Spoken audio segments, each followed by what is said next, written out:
Maliki yaumiddin. Iyyaka na'budu wa iyyaka nasta'in. Ihdinas siratal mustaqim. Siratal ladzina an'amta 'alaihim ghairil maghdubi 'alaihim waladdallin. Amin ya rabbal alamin. Ya alhamdulillahirabbil alamin. Wassalatu wassalamu ala asrofil anbiya'i wal mursalin sayyidina wa maulana Muhammadin wa ala alihi wa sahbihi ajma'in, amma ba'du. Baik, Bapak Ibu yang dirahmati Allah, seperti biasa saya akan lanjut materi ya, yang memang selama ini apapun yang saya sampaikan pasti tentang materi kehidupan. Jadi memang saya sering sampaikan kepada jamaah, untuk hal-hal di luar itu silahkanlah belajar dengan ustadz-ustadz yang lainnya. Saya hanya melengkapi saja. Jelas ya Bapak Ibu sekalian? Baik, jadi tema hari ini kita beriman kepada Al-Quran. Siapa yang mau bantu? Pak Dwi ya? Baik, kita mulai tadabbur Al-Qurannya di surat 20 ayat 123-124. Silahkan. 123, 124. At-Toha 123. Ya. Dia Allah berfirman, turunlah kamu berdua dari surga bersama-sama. Baik. Sebagian kamu menjadi musuh bagi sebagian yang lain. Jika datang kepadamu petunjuk dariku, maka ketahuilah, barang siapa mengikuti petunjukku, dia tidak akan sesat dan tidak akan celaka. Barang siapa mengikuti petunjukku, dan saat ini kita dianugerahkan Al-Quran oleh Allah. Barang siapa mengikuti Al-Quran, dia tidak akan sesat. Ya, artinya insya Allah di dalam menjalani kehidupan kita akan terselamatkan. Jelas ya Bapak Ibu ya? Baik, sekarang ayat berikutnya 124. Terus? Dan barang siapa berpaling dari peringatanku. Tapi kalau Bapak Ibu tidak mengikuti Al-Quran, berarti kalau tidak mengikuti Al-Quran kita mengikuti siapa? Hawa nafsu. Ya, kita mengikuti hawa nafsu kita yang didukung setan. Jelas ya Bapak Ibu ya? Jadi pilihan di dalam hidup itu, Bapak Ibu mau mengikuti Al-Quran atau mengikuti hawa nafsunya. Saya ulang ya, mengikuti Al-Quran atau mengikuti hawa nafsunya. Terus? Maka sungguh dia akan menjalani kehidupan yang sempit. Baik, ini jaminan Allah bahwa kalau Bapak Ibu mengikuti hawa nafsunya, Bapak Ibu akan menjalani kehidupan yang sempit, akan gelisah, akan menderita, akan khawatir terhadap apa yang dijalani dalam kehidupan. Sekarang saya bertanya Bapak Ibu, berarti orang bermasalah, orang menderita itu karena masalahnya atau karena tidak mengikuti Al-Quran? Berarti meskipun masalah banyak, kalau Bapak Ibu mengikuti Al-Quran, masalah nggak? Ya sudah kalau begitu. Sekarang Bapak Ibu masih merasa bermasalah?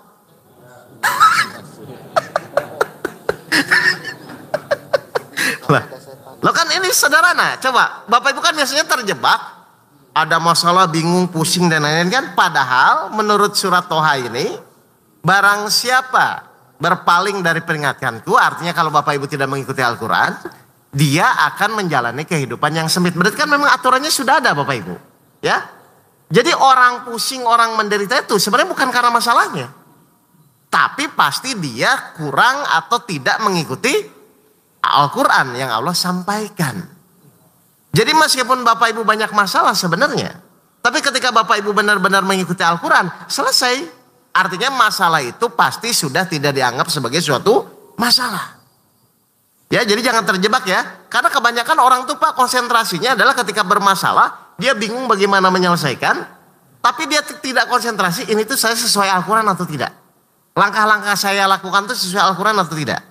Karena Allah menjamin kalau Bapak Ibu mengikuti langkah-langkah di dalam Al-Quran, maka hatinya pasti akan menjadi lapang, masalah sebesar apapun akan seperti tidak ada masalah.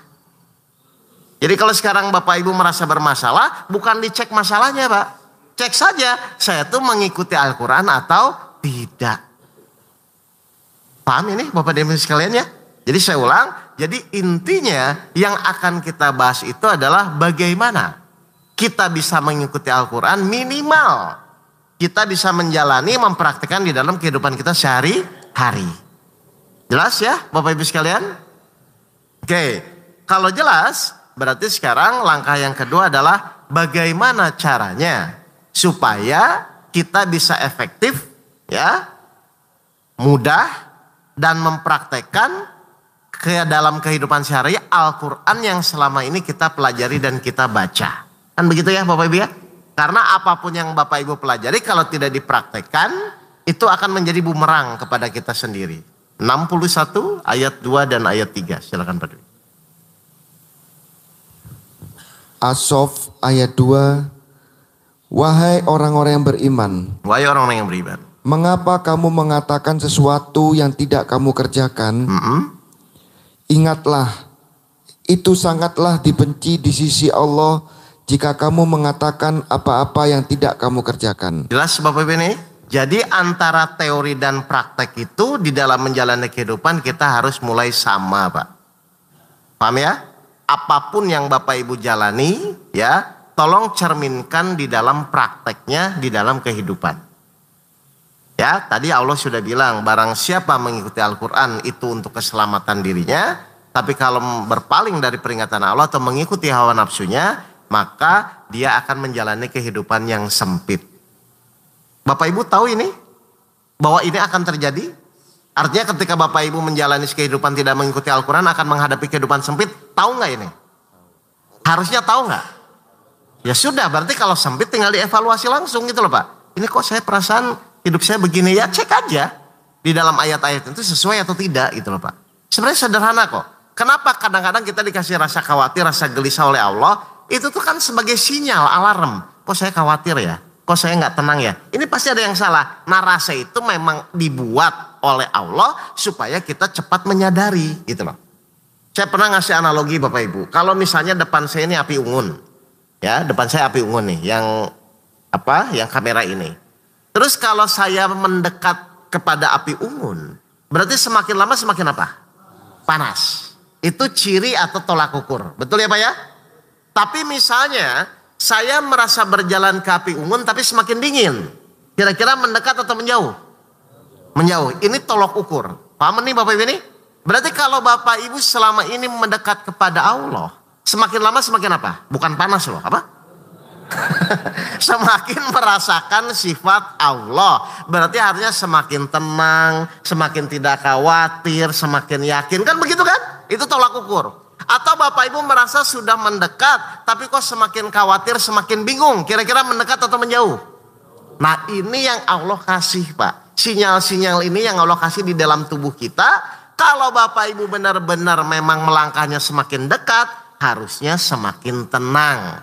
Kalau Bapak Ibu merasa mendekat kepada Allah tapi semakin khawatir, semakin bingung, berarti itu menjauh. Nah ini ada di dalam diri kita. Tinggal kita mau jujur atau tidak kepada diri kita. Itu aja sebenarnya.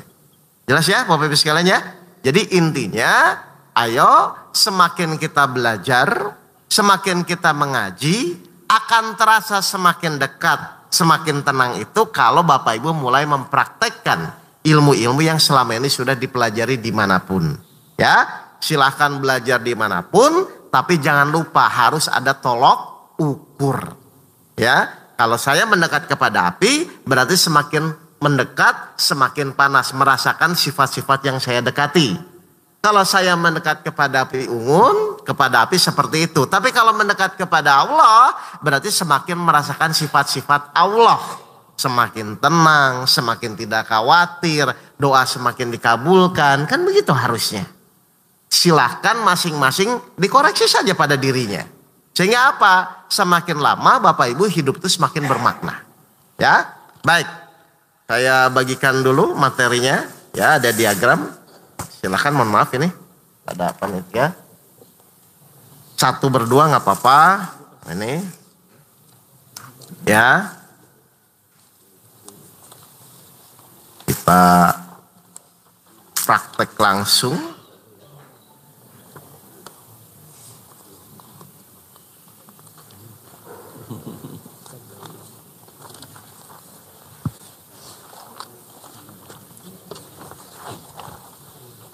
Mudah-mudahan Bapak Ibu semakin lama bisa mengevaluasi ya, kita tuh di mana, apakah kita semakin dekat atau misalnya begini-begini aja hidup saya, punya masalah tetap pusing. Padahal sholat udah, sedekah sudah, tapi kok hidupnya begitu terus gelisah. Itu kan menjadi tolak ukur ya Bapak Ibu sekalian. Supaya Bapak Ibu semakin memahami ya.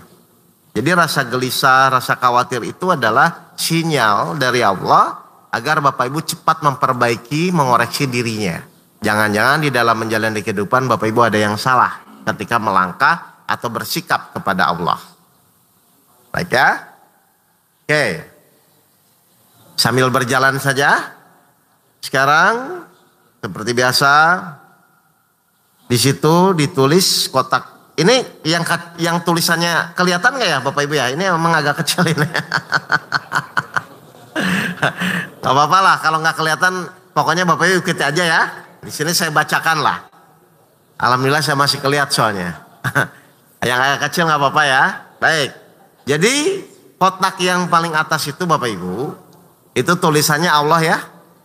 Baik, kalau di surat 21 ayat 25, mungkin bisa dibaca Pak Dwi, saya ulang aja.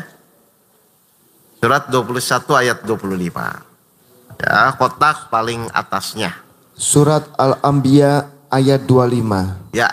Dan kami tidak mengutus seorang rasul pun sebelum engkau Muhammad. Terus? Melainkan kami wahyukan kepadanya bahwa tidak ada Tuhan yang berhak disembah selain aku. Maka sembahlah aku. Baik, jadi di sini Allah berfirman dan tegas menyatakan bahwa semua makhluk yang Allah ciptakan wajib menyembah kepada Allah, khususnya kepada jin dan manusia yang langsung diperintahkan Allah untuk mengabdi kepada Allah. Ya, berarti ciri orang yang mengabdi dengan benar adalah tingkat ketaatan kepada apa yang Allah perintahkan. Jelas ya Bapak Ibu ya. Jadi goalnya Allah menguji kita itu apa Bapak Ibu? Goalnya atau tujuan Allah menguji kita itu apa? Sembahlah aku. Berarti kan Allah suruh menyembah kita semua.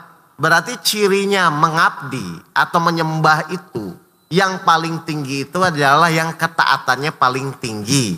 Ya, supaya Allah tahu mana yang taat atau tidak, makanya Allah berikan yang namanya ujian. Ya, 76 ayat 2, diulang aja sebentar. Belum kita nanti kupas yang ini.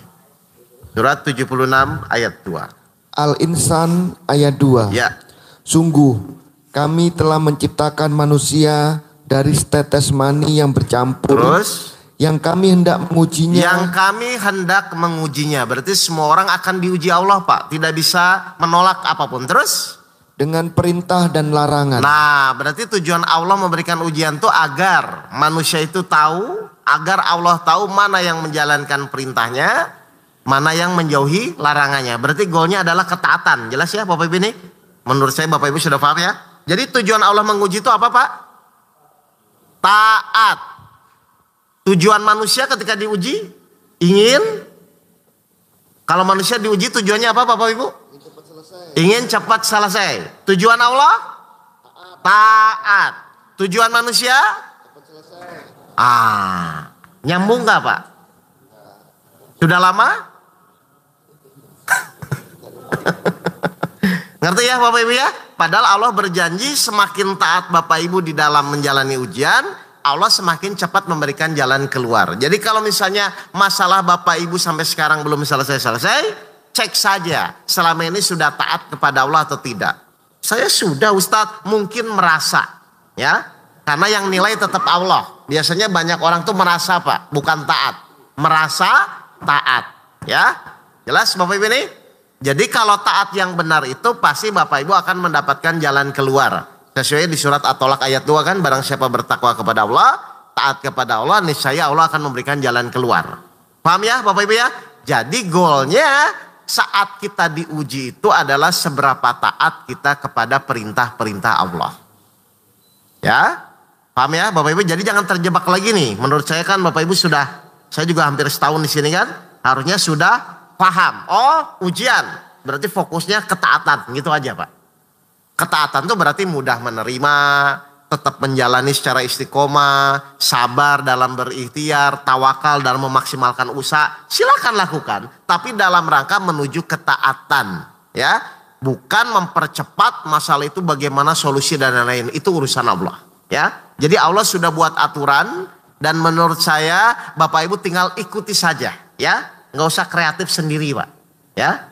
Karena apa? Karena memang tugas kita itu menjalani setiap ujian yang Allah beri, tingkatkan ketaatan. Tugas Allah memberikan petunjuk bagaimana ujian permasalahan itu akan terselesaikan. Ya, jadi bagi-bagi sama Allah tugasnya ya. Kalau Allah yang memberikan solusi, Bapak Ibu nggak usah mikirin solusi. Bapak Ibu ketika punya masalah tuh fokus kepada ketaatan atau mikirin solusi? Tolong dibagi-bagi tugasnya. Itu tugas Allah ya Bapak Ibu ya. Allah memberikan petunjuk berdasarkan ketaatan kita di dalam menjalani ujian-ujian yang Allah berikan. Ya, sudah mulai dibagi-bagi bebannya. Jangan diambil sendiri ya. Ya kalau bisa, kalau enggak ini yang repot Pak. Baik, sekarang Allah Tuhan yang wajib kita sembah, ya, dan Allah akan menguji seberapa taat kita di dalam menjalani kehidupan. Maka Allah berikan yang namanya ujian hidup, ya.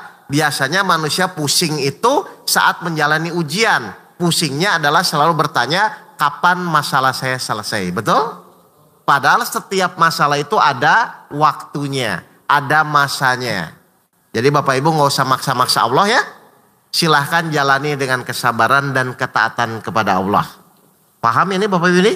Ya, fokus mengikuti Al-Quran. Maka saat menjalani ujian itu Bapak Ibu hatinya akan semakin lapang, semakin tenang. Masalah sih tetap ada, tapi ketenangan hati, ya.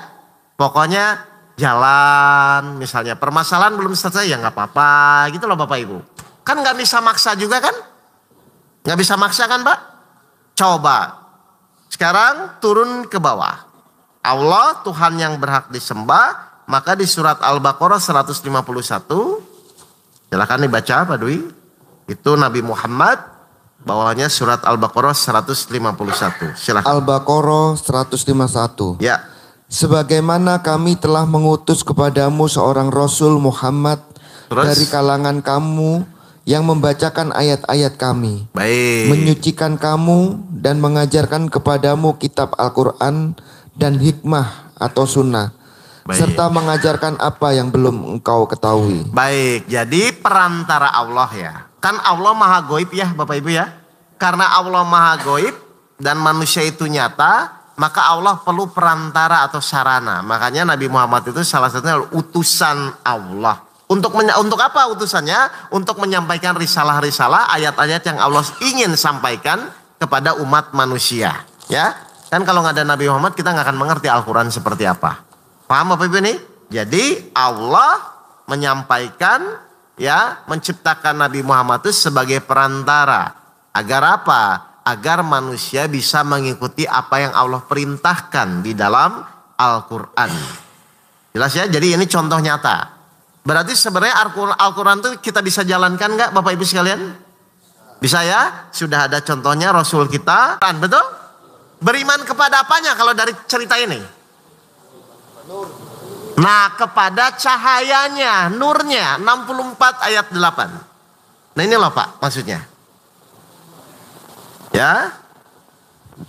At-Taqabun ayat 8. Ya. Maka berimanlah kamu kepada Allah dan Rasulnya. Terus? Dan kepada cahaya Al-Quran. Baik, betul ini? Jadi kita disuruh beriman kepada Al-Quran itu salah satunya adalah beriman kepada cahaya Al-Quran. Jadi saya ulang sekarang, bagaimana caranya supaya kita mendapatkan nur atau cahaya Al-Quran yang jelas-jelas kenyataannya Al-Quran saya baca, kok saya tetap pusing, kok saya tetap bingung, berarti pasti ada yang miss di sini. Ada yang perlu disinkronkan antara Al-Quran yang kita baca, apakah kita bisa mendapatkan cahayanya atau tidak. Ya, karena banyak orang yang membaca tapi tetap aja bingung di dalam menjalani kehidupan. Berarti pasti cahayanya yang belum. Ya, Jadi intinya adalah sebanyak apapun Bapak Ibu beramal, sebanyak Bapak Ibu pun membaca, benar-benar harus mendapatkan nur atau cahaya Al-Quran. Dari kondisi yang gelap gulita, hati yang sempit menjadi hati yang menjadi lapang. Ayo, bagaimana caranya? Ini penting sekali Bapak Ibu di dalam menjalani kehidupan. Karena Bapak Ibu kalau tidak mendapatkan cahaya, tetap aja bingung dan lain-lain. Bagaimana caranya? 57 ayat 19. Bagaimana kita mendapatkan nur atau cahaya Al-Quran? Al-Hadid ayat 19. Ya. Dan orang-orang yang beriman kepada Allah dan Rasul-Rasulnya, mereka itu orang-orang yang tulus hati. Nah, apa Pak? Tulus hatinya. Terus? Pencinta kebenaran. Pencinta kebenaran. Dan saksi-saksi di sisi Tuhan mereka. Terus? Mereka berhak mendapat pahala dan cahaya. Mereka berhak mendapatkan apa Pak? Pahala dan cahaya. Jadi langkah yang pertama, kalau Bapak Ibu ingin mendapatkan nur cahaya Al-Quran, hatinya harus apa? Aha. Boleh ada modus dikit-dikit? Cirinya orang tulus itu apa Pak? Cirinya orang tulus Pak? Ya, Pak Alif diomongin orang, karena Allah saja. Dia cari muka, nggak apa-apa. Kan begitu kan? Jadi ternyata kalau Bapak Ibu ingin mendapatkan pahala dan cahaya, berarti hatinya benar-benar harus tulus dan ikhlas. Nolong ya nolong saja. Sedekah ya sedekah saja. Gitu loh Bapak Ibu. Ternyata ini segalanya urusan dengan hati. Bapak Ibu tahu dari mana baik dan tidak? Dari hatinya. Tulus dan modus dari mana? Dari hatinya. Jadi hati-hati. Hati-hati ini bukan hati ini ya. Hati-hati. Bahwa ternyata ketulusan itu adalah wajib. Atau saya mau nanya. Tulus ikhlas itu perintah Allah atau bukan? Berarti sulit dan tidak sulit pun harus dijalani ya? Harus. 39 ayat 2. Surat 39 ayat 2. Az-Zumar ayat 2. Ya. Sesungguhnya kami menurunkan kitab Al-Quran kepadamu Muhammad. Terus? Dengan membawa kebenaran. Baik. Maka sembahlah Allah dengan tulus ikhlas beragama kepadanya. Sembahlah Allah dengan tulus dan ikhlas. Jadi Allah sendiri yang memerintahkan. Tolong Bapak Ibu di dalam menjalani kehidupan menyembah Allah dengan tulus dan ikhlas. Boleh pakai supaya? Boleh nggak? Saya sholat duha supaya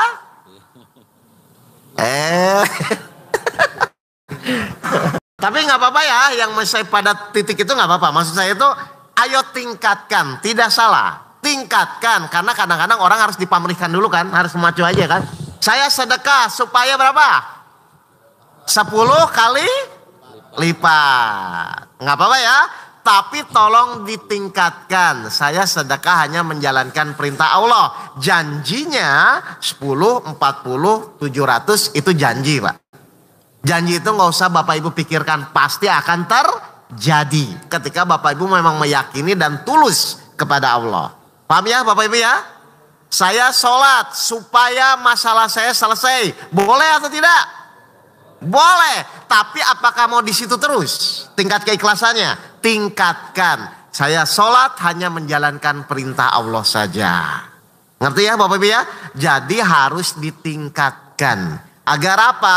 Minimal kalau semakin lama hati Bapak Ibu semakin tulus. Cahaya semakin banyak. Maka Bapak Ibu akan mudah menangkap petunjuk-petunjuk dari Allah. Jelas Bapak Ibu sekalian ya?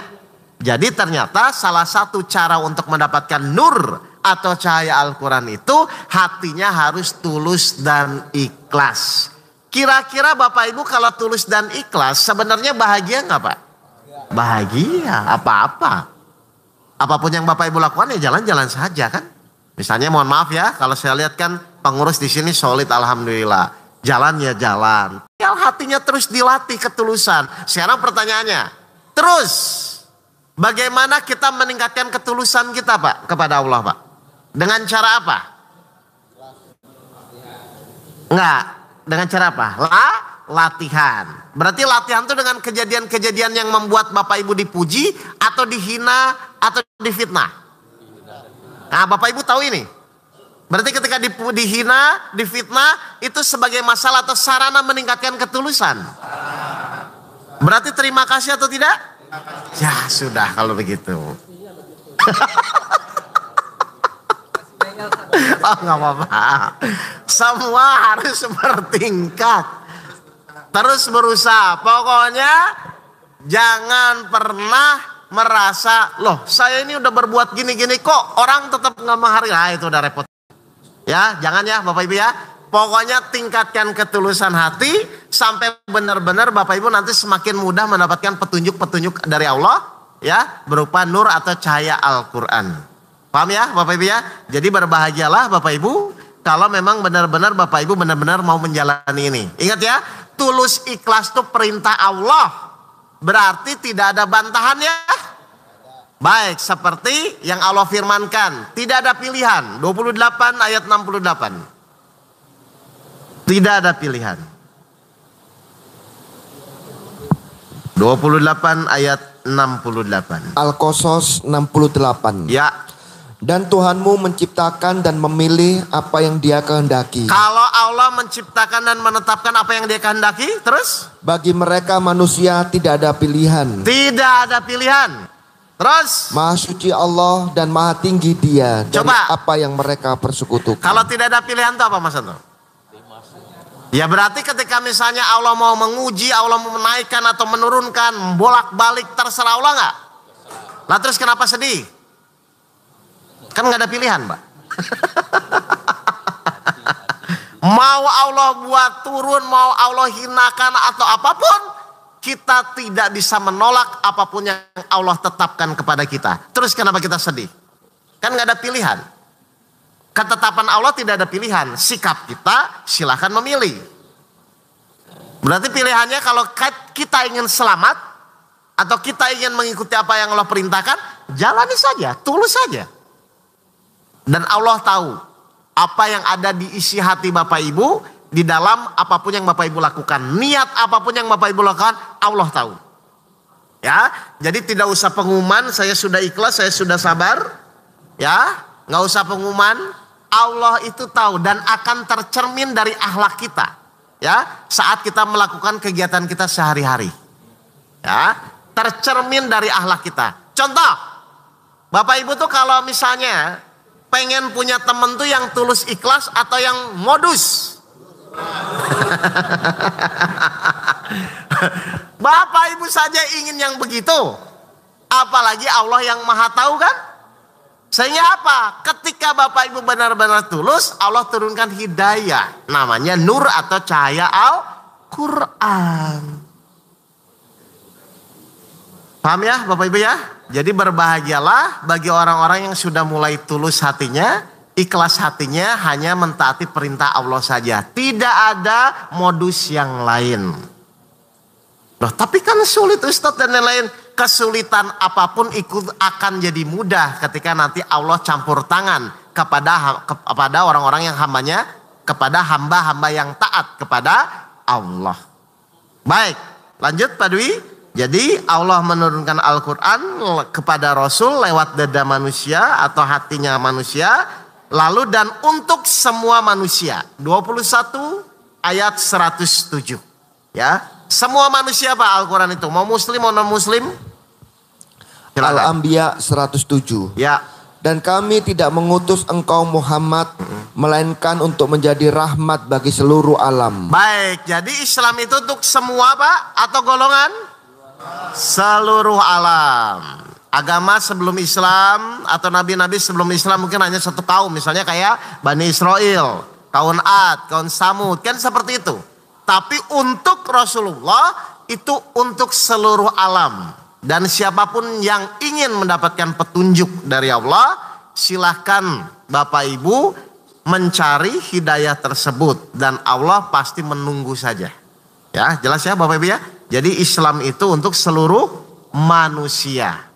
Ya, jin dan manusia. Paham ya Bapak Ibu ya? Baik, sekarang tadi sudah dijelaskan bahwa pelajaran Al-Quran itu diturunkan lewat kolbu, ya. Nur Al-Quran itu lewat hati kita kepada orang-orang yang hatinya tulus, betul ya Bapak Ibu ya? Baik, sekarang cirinya yang tadi saya bilang, kalau saya mendekat kepada api unggun, berarti semakin lama semakin merasakan panas atau sifat-sifat yang kita dekati. Berarti kalau kita merasa semakin dekat kepada Allah, berarti semakin merasakan sifat-sifat Allah. Dibuka surat 50 ayat 16. Ya. Benar nggak Allah itu sudah sangat dekat? Tinggal kita mau mendekat atau tidak. Ya. Surat Qaf ayat 16. Dan sungguh kami telah menciptakan manusia dan mengetahui apa yang dibisikkan oleh hatinya. Dan kami lebih dekat kepadanya daripada urat lehernya. Nah, jadi sebenarnya kalau Bapak Ibu perhatikan, Allah itu sudah dekat atau belum, Pak? Sudah. Pertanyaan kedua, apakah kita sudah dekat? Loh, kok cepet banget? Iya kan, Allahnya kan sudah dekat. Nah, apakah kita sudah dekat? Ada yang mungkin sudah, ada yang masih OTW, ada yang mungkin belum. Terlihat dari apa? Kita dekat atau tidak? Nah, akhlak atau sikap kita di dalam menjalani kehidupan sehari-hari, ya. Bagaimana langkahnya supaya Bapak Ibu mudah dekat kepada Allah? Bagaimana, ayo? Ini saya ulang dulu pelajaran awal. Jadi cara langkahnya sebenarnya dari 7 IPH, 7 ilmu penjernih hati itu jelas. Maksudnya itu langkahnya bagaimana memulai supaya kita dekat kepada Allah. Kalau sholat, kan itu standar ya, memang perintah ya. Maksudnya itu ini pulang dari masjid ini ke rumah, saya ingin dekat kepada Allah. Bagaimana langkah yang paling mudah yang bisa dilakukan? Dan insya Allah tidak akan lupa. Baik, kita buka surat 64 ayat 11. Langkah-langkah yang paling mudah. Ini yang real saja langsung ya Pak ya, yang bisa dilakukan. At-Taghabun ayat 11. Baik. Tidak ada suatu musibah yang menimpa seseorang kecuali dengan izin Allah. Stop. Tidak ada suatu kejadian pun, musibah, ujian, apapun yang menimpa kita, seseorang, kita, kecuali dengan izin Allah. Mohon maaf. Posisi Allah mengizinkan itu di sini sebagai siapa? Pemilik. Surat 4 ayat 126. Ya. Baik.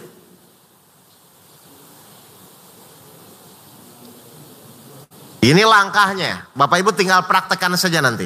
An-Nisa 126. Ya. Dan milik Allah lah apa yang ada di langit dan apa yang ada di bumi. Baik, setuju Bapak Ibu ini? Jadi Allah mengizinkan kejadian itu berarti posisinya sebagai pemilik. Mohon maaf, misalnya ini rumah Bapak nih. Terus saya mau masuk. Berarti posisi saya bisa masuk atau tidak tergantung siapa? Tergantung pemiliknya kan? Diizinkan atau tidak diizinkan. Setuju Bapak Ibu ini? Berarti ketika Allah mengizinkan suatu kejadian, pasti posisi Allah sebagai pemilik. Betul? Pertanyaan kedua, kalau Allah saja pemilik kejadian, sudah mengizinkan kejadian menimpa Bapak Ibu, Bapak Ibu yang bukan pemilik, boleh nggak protes? Boleh. Benar.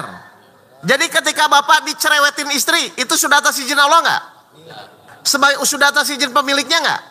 Berarti diterima karena takut istri atau diterima karena menghormati pemiliknya? Yang mana biasanya, yang mana ini?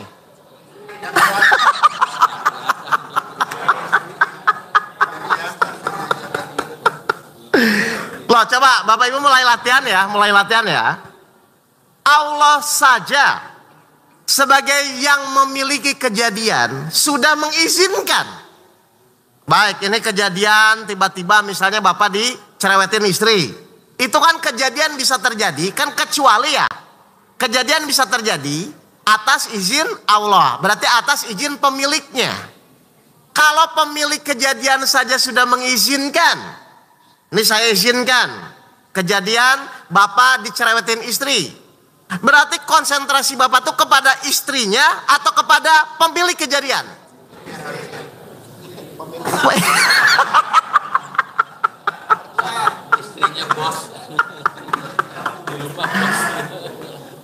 Menurut saya ini metode yang paling mudah, Pak.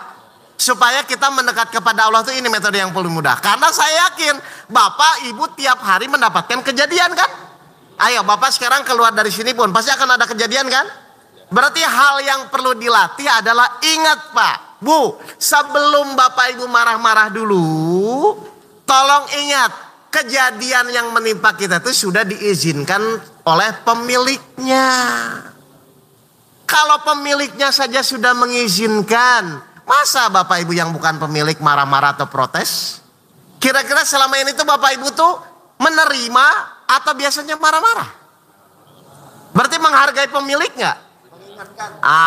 Berarti semakin jauh dari pemiliknya atau semakin jauh dari Allah nantinya. Ingat ya, itu namanya zikir, zikir perbuatan. Kenapa? Bahwa setiap kejadian yang terjadi menimpa kita, ingat semua kejadian yang menimpa kita itu sudah diizinkan pemiliknya. Kalau Allah saja pemiliknya sudah mengizinkan, kita yang bukan pemilik harusnya menerima dulu bahwa ini saya hormati karena pemiliknya sudah mengizinkan. Contoh, ini rumah Bapak dicat merah, cat kuning, saya berhak marah nggak? Kenapa? Saya yang bebas kan, Bapak yang punya ini kan. Allah mau buat kejadian enak, tidak enak, Bapak Ibu boleh marah nggak? Halo? Boleh marah nggak? Kenapa? Ya terserah Allah yang pemilik kejadian kan. Mau dibuat A, B, C, terserah kepada Allah. Berarti kalau Bapak Ibu marah-marah berarti Bapak Ibu tidak sadar bahwa Bapak Ibu itu bukan pemilik kejadian. Sudah berapa tahun Bapak Ibu tidak sadar? Ya jelas ya Bapak Ibu ya. Jadi ingat ya, kalau ada kejadian lihat pemiliknya saja sudah mengizinkan. Kalau kita bukan pemilik sudahlah kita terima, kita taat saja kepada Allah. Insya Allah Allah pun tidak akan menjerumuskan kita kok. Ya, seperti janji Allah, barang siapa mengikuti Al-Quran itu untuk keselamatan dirinya sendiri. 17 ayat 15. Ya, jelas ya Bapak Ibu ya? Yo. Al-Isra ayat 15. Ya. Barang siapa berbuat sesuai dengan petunjuk Allah, Barang siapa berbuat sesuai dengan petunjuk Allah atau Al-Quran, maka sesungguhnya itu untuk keselamatan dirinya sendiri. Jadi Allah menginginkan setiap kejadian itu Bapak Ibu lihat pemiliknya ya. Terus Dan barang siapa tersesat mengikuti hawa nafsunya, maka sesungguhnya kerugian itu bagi dirinya sendiri. nah jadi yang tersesat itu yang melihat kejadian atau yang melihat milik Allah?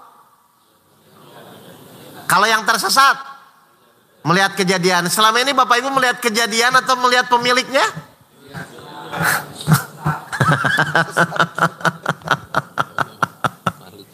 Jelas ya Bapak Ibu sekalian ya. Tolong ya dirubah ya mindsetnya ya. Keluar dari sini ingat Allah pemilik, Allah pemilik, Allah saja pemilik mengizinkan ya sudahlah. Kita terima dulu, tetap sunatullahnya setelah itu silahkan berikhtiar silahkan. Tapi ikhtiarnya pun sudah bersama pemiliknya. Jelas Bapak Ibu ini? Tuluskan hati, maka kalau Bapak Ibu semakin begitu, lama-lama akan mulai merasa dekat kepada Allah. Kok saya jadi tenang ya? Kenapa tenang? Karena setiap kejadian Bapak Ibu lihat pemiliknya. Setiap kejadian melihat pemiliknya. Makanya sesuai dengan perintah Allah, apa yang di langit dan di bumi bertasbih kepada Allah. Paham ya Bapak Ibu ya? Jadi kalau Bapak Ibu begitu memang Allah janji akan menurunkan ketenangan. 13 ayat 28. Kalau ingin tenang gak ada cara lainnya Bapak Ibu ya, harus melihat pemiliknya ya. Ar-Rod ayat 28. Ya. Yaitu orang-orang yang beriman dan hati mereka menjadi tentram dengan mengingat Allah. Ingat apanya Pak? Ingat Allahnya, ingat apanya? Bahwa semua kejadian sang pemiliknya saja sudah mengizinkan. Terus? Ingatlah, hanya dengan mengingat Allah hati menjadi tentram. Jadi tidak ada cara lainnya. Kalau Bapak Ibu ingin hatinya lapang, ingin tentram hatinya, ingatlah hanya dengan menyadari bahwa ini adalah izin sepemiliknya, hati menjadi tentram. Maka sikap kita ketika semua diambil pemiliknya, ketika pemiliknya sudah mengizinkan kejadian itu, apa sikap kita? Al-Baqarah 156. Nah. Jadi Al-Quran itu dipakai. Al-Baqarah 156. Ya, apa sikap kita? Yaitu orang-orang yang apabila ditimpa musibah, mereka berkata, Inna lillahi wa inna ilaihi roji'un. Apa artinya? Sesungguhnya kami milik Allah dan kepadanya lah kami kembali. Kalau semua milik Allah, yang kita sedihkan apa?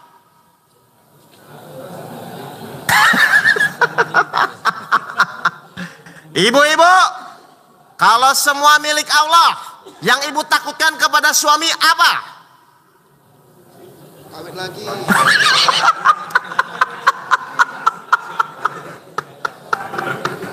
Padahal bukan miliknya. Merasa memiliki. Wah, ingat ya, Bapak Ibu saya jelaskan, penderitaan, kesedihan yang terbesar adalah ketika kita merasa memiliki apa-apa yang bukan hak dan milik kita. Itu sedih Bapak Ibu. Padahal logikanya, nih saya kasih analogi gampang saja ya. Ini sering saya sampaikan, coba logika gampang. Dompet tetangga Bapak Ibu hilang, pengaruh nggak? Kenapa? Bukan milik kita. Bukan milik. Sesuatu yang bukan milik kita, pengaruh nggak dengan kita harusnya? Ya sudah kalau begitu. Dunia dan isinya milik siapa? Dompet kita hilang, pengaruh nggak?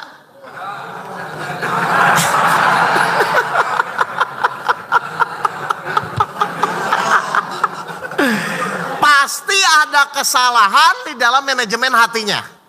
Pasti rasa memiliki Bapak Ibu tinggi kalau begitu.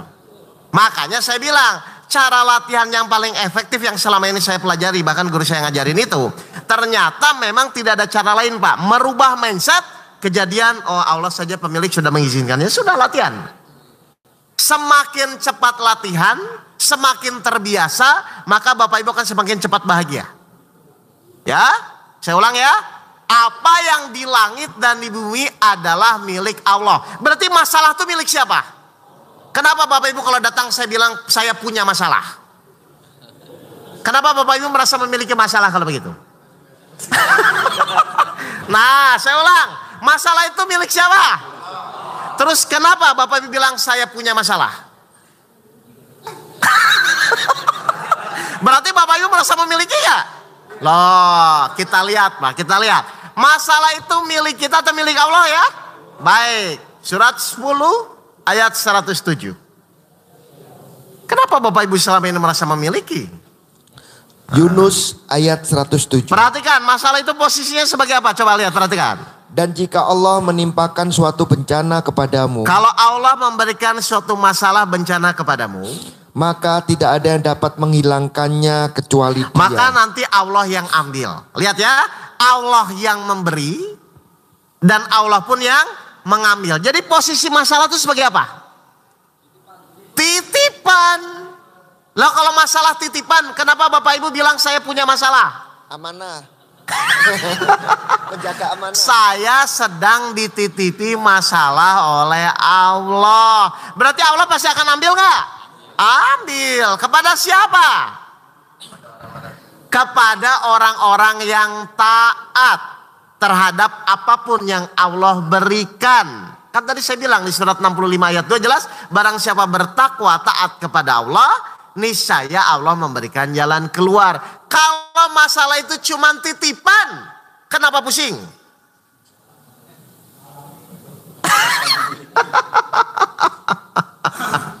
Nah, pola-pola berpikir begini Pak, ini yang harus dirubah.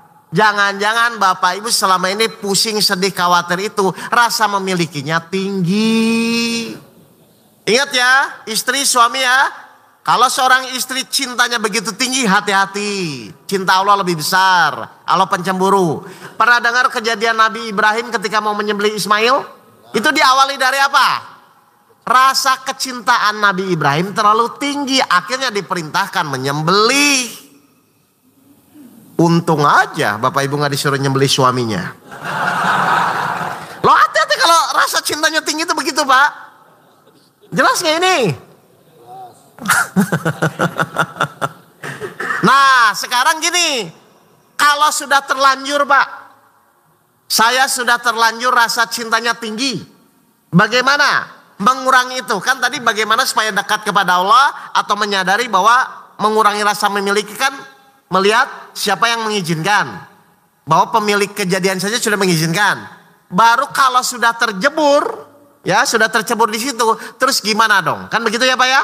Baik, kita contoh saja cerita Nabi Ibrahim dan Ismail. Ya kita contoh saja ya, 37, 102, 103. Bagaimana kalau sudah terlanjur? Apa yang harus dilakukan? Silakan. As-Saffat 105. 107. Oh 107. Ya. Dan kami 102. 37, 102, 103. As-Saffat 102. Maka ketika anak itu sampai pada umur sanggup berusaha bersamanya, Terus? Ibrahim berkata, "Wahai anakku, sesungguhnya aku bermimpi bahwa aku menyembelihmu.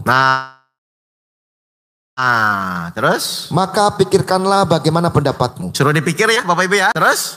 Dia Ismail menjawab, "Wahai ayahku, lakukanlah apa yang diperintahkan Allah kepadamu. Insya Allah engkau akan mendapatiku termasuk orang yang sabar." Jadi orang yang sabar tuh melihat pemiliknya atau melihat kejadian sembelihnya? Pemiliknya. Allah saja pemilik sudah mengizinkan itu, ya sudah kan. Nah terus tapi gimana caranya melepas itu? 103-nya perhatikan Bapak Ibu. Melepas semua kepemilikan kita sebagai manusia. Maka ketika keduanya telah berserah diri, Nah. dan dia Ibrahim membaringkan anaknya atas pelipisnya. Apa Bapak Ibu? Jadi rasa memiliki itu bisa hilang ketika kita apa? Yang diserahkan apa? Kepemilikannya. Milik Allah. Diri. Ya, rasa memiliki itu apa? Poin di sini itu apa? Ego, keinginannya. Jadi yang diserahkan apa? Keinginan kita terhadap sesuatu yang kita ingin miliki. Makanya kita disuruh ikhlas itu Pak. Karena ikhlas itu menyadari apa yang di langit dan bumi adalah milik Allah. Jadi Bapak Ibu tuh nanti ujung-ujungnya kalau punya masalah masih ngotot dengan keinginannya, Allah paksa Bapak Ibu harus berserah diri. Makanya ujung-ujungnya mentok kan, akhirnya ya Allah terserah deh, kan begitu akhirnya. Nah di situ biasanya pertolongan. Jadi kalau ibu ngotot terus, tetap akan dikejar. Itu Pak. Ini kayak kasus saya lah tahun 2008 kan. Istri hutang banyak dan lain-lain. Wah saya masih ngotot bagaimana menyelesaikan. Ikhtiar sih tetap Pak. Akhirnya karena sana mentok sini mentok, kan manusia itu harus dipentokin dulu kan. Baru ya Allah. Sudahlah, yang penting saya dekat denganmu. Sudah selesai kalau begitu. Egonya berarti hilangkan, keinginannya hilang, baru Allah tolong Pak. Hati-hati ya. Jadi kalau Bapak Ibu punya masalah masih ngotot dengan keinginannya, terus dikejar. Tolong. Supaya apa? Supaya manusia itu sadar bahwa apapun yang kita miliki itu adalah milik Allah. Dan kalau Allah ngambil nggak apa-apa kan? Lah pernah nggak lihat tukang parkir marah-marah, mobilnya keluar? Kenapa Pak? Dia tahu dia itu yang ngambil pemiliknya. Masa Bapak kalah sama tukang parkir? Lo malah dikasih duit lagi sebagai pahalanya kan? Ingat ya Bapak Ibu ya. Jadi sebenarnya ujung-ujungnya di dalam setiap ujian itu, Bapak Ibu akan dipaksa Allah untuk berserah diri terhadap apa yang Bapak Ibu inginkan. Ayo, berserah diri itu berarti ujung-ujungnya mengikuti keinginan Allah kan? Menyesuaikan dengan apa yang Allah inginkan kan? Dan masalahnya berserah diri itu juga perintah. 39 ayat 12. Kalau perintah ya ikuti saja gitu loh.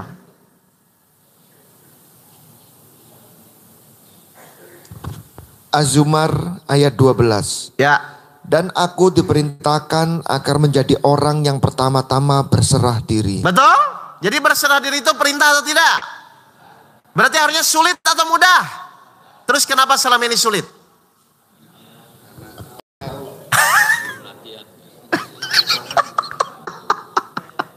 Kalau berserah diri ini perintah, kenapa Bapak Ibu kok sulit?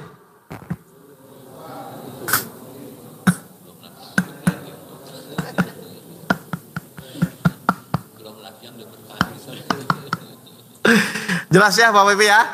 Jadi langkah-langkahnya di dalam Al-Quran itu jelas Yang pertama, kalau ingin mulai mendekat melihat pemiliknya, berarti melatih diri kita bahwa kita menyadari bukan pemilik. Yang kedua adalah kalau sudah terlanjur tercebur, terlanjur ngotot, Bapak Ibu akan dipaksa Allah untuk menyerahkan keinginannya. Harusnya pertanyaannya gini, kok yang diserahkan keinginannya? Kalau ikhtiar kan tetap. Ikhtiar kan tetap Bapak Ibu. Yang sakit tetap berobat, yang lain. Tapi hatinya sudah berserah diri. Kenapa ketenangan itu akan muncul setelah berserah diri Pak? Ini saya kunci ya. Kan yang diserahkan keinginannya kan Pak?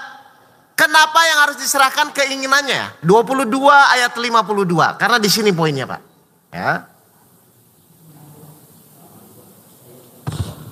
Al-Hajj ayat 52. Ya. Dan kami tidak mengutus seorang rasul dan tidak pula seorang nabi sebelum engkau Muhammad. Melainkan apabila dia mempunyai suatu keinginan, setan pun memasukkan godaan-godaan ke dalam keinginannya itu. Nah, kenapa yang harus diserahkan keinginannya Pak? Karena selama Bapak Ibu ngotot dengan keinginannya, setan akan terus masuk. Membisikkan kekhawatiran, membisikkan takut kehilangan, membisikkan ketidaknyamanan dan lain-lain. Jadi Allah itu melatih salah satunya ketika manusia diberikan ujian tuh untuk bisa secepatnya mengikuti apa yang Allah inginkan. Menurut Bapak Ibu, keinginan Allah itu yang terbaik atau tidak? Nah, terus kenapa sulit untuk menyerahkan keinginan kepada Allah? Setan. Kenapa sulit kalau kita menyerahkan keinginannya kepada Allah? Kalau memang Bapak Ibu percaya keinginan Allah itu yang terbaik. Setan goda terus. Ya memang SOP-nya begitu Pak. Ya. Nah bagaimana supaya lolos dari godaan setan? Lepaskan keinginan, ikhlas kepada Allah. Tulus saja kepada Allah. Mau diterima tidak diterima. Mau dinilai atau tidak dinilai. Mau dihargai tidak dihargai. Terserah. Tapi selama Bapak Ibu minta penghargaan, setan tetap masuk. Minta dihargai, minta dihormati itu setan tetap masuk Pak. Jelas Bapak dan Ibu ini? Jadi goalnya apapun itu adalah secepat apa Bapak Ibu keinginannya bisa menyesuaikan dengan keinginan Allah. 12 ayat 53. Nah. Surat Yusuf ayat 53. Ya. Dan aku tidak menyatakan diriku bebas dari kesalahan. Terus? Karena sesungguhnya nafsu itu selalu mendorong kepada kejahatan. Nafsu itu selalu mendorong kejahatan. Memiliki ego, ingin dihargai. Terus? Kecuali nafsu yang diberi rahmat oleh Tuhanku. Kecuali nafsu yang menyesuaikan dengan keinginan Allah. Berserah diri keinginan Allah itu bukan? Ya silahkan ikuti pasti sesuai. Sabar keinginan Allah atau bukan? Nah berarti harusnya mau sabar itu sulit tetap dilakukan atau putus asa untuk bersabar? Tetap dilakukan. Oh papa sekarang mama maki-maki diem aja sih, terima aja. Nah itu tetap. Ya jelas Bapak dan Ibu ini? Jadi prakteknya yang paling mudah tuh dengan pasangan di rumah saja. Nggak usah cari pasangan yang lain. Di dalam rumah saja. Diolah, dilatih. Ya.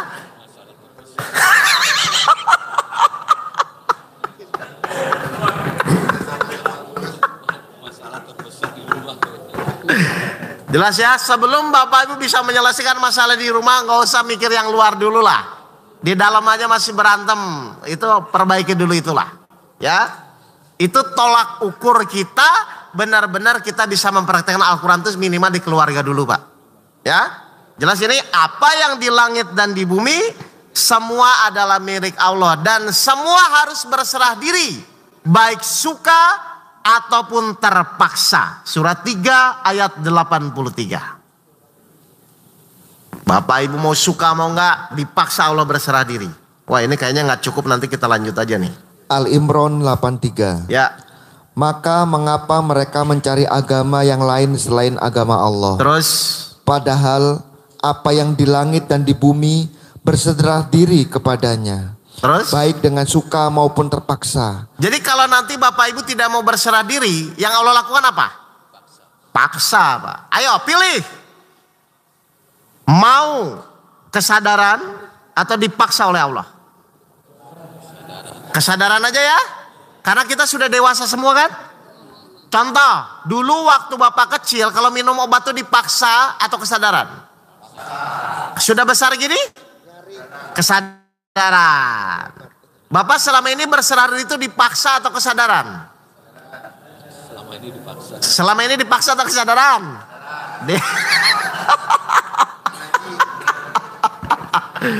Kalau masih dipaksa tolong dicek Bapak tuh anak kecil atau dewasa.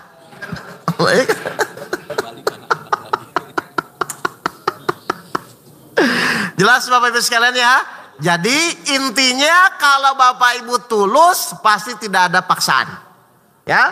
Tapi kalau Bapak Ibu punya niat sedikit saja modus apapun pasti akan merasa terpaksa, Pak. Dan ketika keinginan Bapak Ibu tidak terwujud pasti ujung-ujungnya kecewa. Jadi kecewa itu manusiawi nggak secara standar biasanya?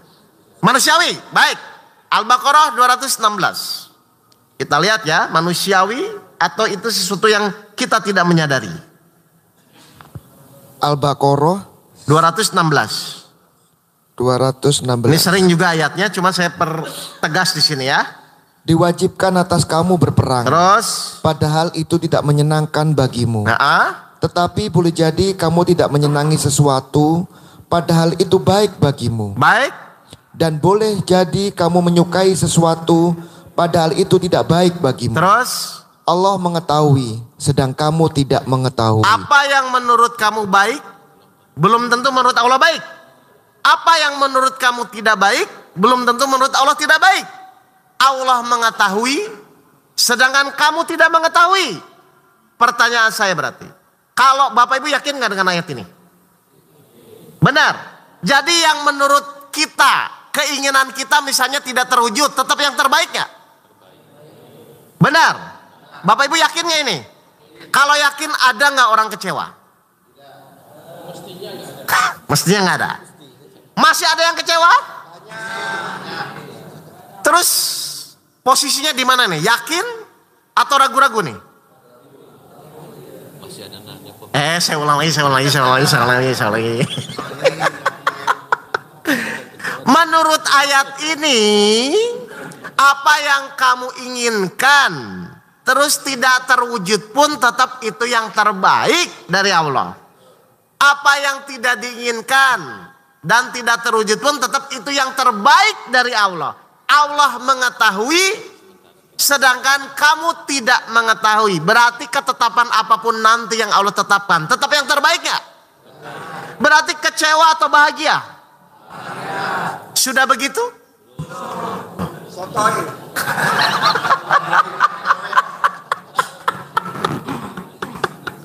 Kenapa Pak nggak begitu Pak? Kenapa Pak?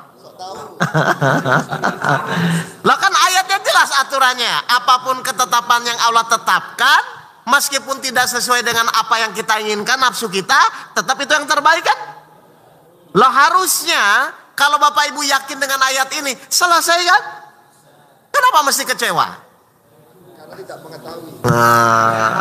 Sok tahu.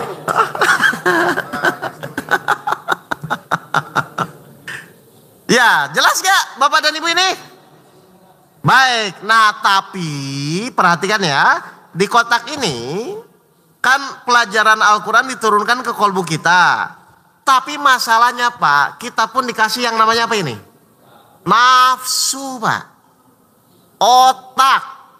Otak dan nafsu itu bahan bakarnya sama nggak? Sama. Sama Pak, otak dan nafsu Pak. Bahan bakarnya sama ini, hati-hati ini. Ya, kita dikasih otak dan nafsu. Untuk apa? Memilih. Nah, disinilah ujian manusia. Mau mengikuti Al-Quran atau berpaling mengikuti hawa nafsunya. Jelas ya Bapak Ibu ini?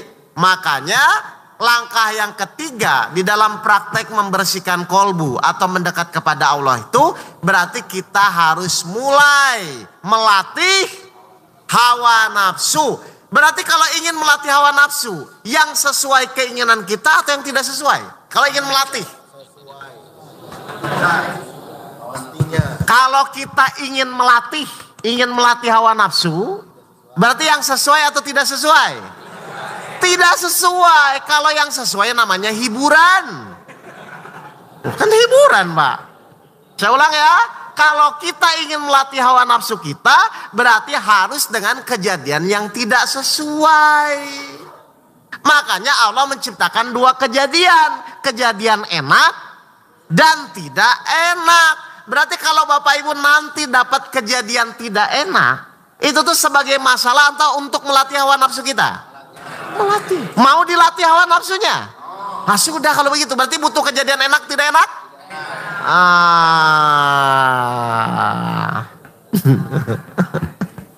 Muter di situ terus. Bapak nggak bisa lari soalnya. Nggak bisa lari Pak. Bapak Ibu akan muter dengan itu. Karena memang itu janji Allah. Enak dan tidak enak itu sudah janji Allah. 21 ayat 35. Ya, jadi kalau Bapak Ibu dapat kejadian ya mau nggak mau. 21 ayat 35. Al-Anbiya ayat 35. Ya. Setiap yang bernyawa akan merasakan mati. Terus? Kami akan menguji kamu dengan keburukan dan kebaikan sebagai cobaan. Jadi berpasangannya apa ya? Kejadian enak dan tidak enak. Dua-duanya bermanfaat untuk kita. Dan dua-duanya punya tujuan semuanya untuk mendekat kepada Allah. Tinggal Bapak Ibu sadar atau tidak sadar. Ayo Bapak Ibu di rumah ada kejadian tidak enak? Sebagai masalah atau sarana untuk mengendalikan hawa nafsu? Kalau gitu ada masalah nggak di rumah? Nggak ada.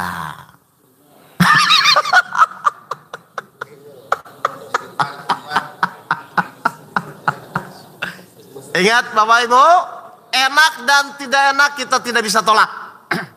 Nggak bisa tolak. Sesuai dengan janji Allah di surat 6 ayat 134. Enak dan tidak enak kita tidak bisa tolak Pak.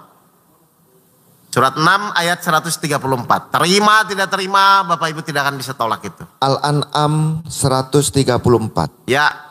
Sesungguhnya apapun yang dijanjikan kepadamu pasti datang. Lihat, apapun yang dijanjikan kepadamu pasti datang. Terus? Dan kamu tidak mampu menolaknya. Dan tidak ada seorang pun yang bisa menolak ketika Allah menetapkan suatu kejadian. Tinggal pilihannya, Bapak Ibu mau dengan nafsunya atau mengikuti perintah Al-Quran. Itu saja.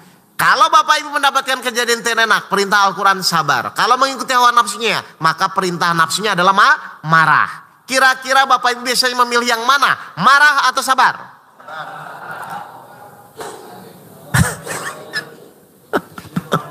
Sabar dalam kemarahan. Sabar dalam kemarahan. Baik. Berarti ini kita lanjut saja ya nanti ya materinya ya. Ini session pertanyaan. Silakan kita buka session pertanyaan. Agak molor karena tadi banyak mati lampu. Ya. Oh, wow. Pemiliknya saja sudah mengizinkan ya Pak ya. Kita terima sajalah. Enak kok Pak kalau menerima tuh mengalir saya itu enak.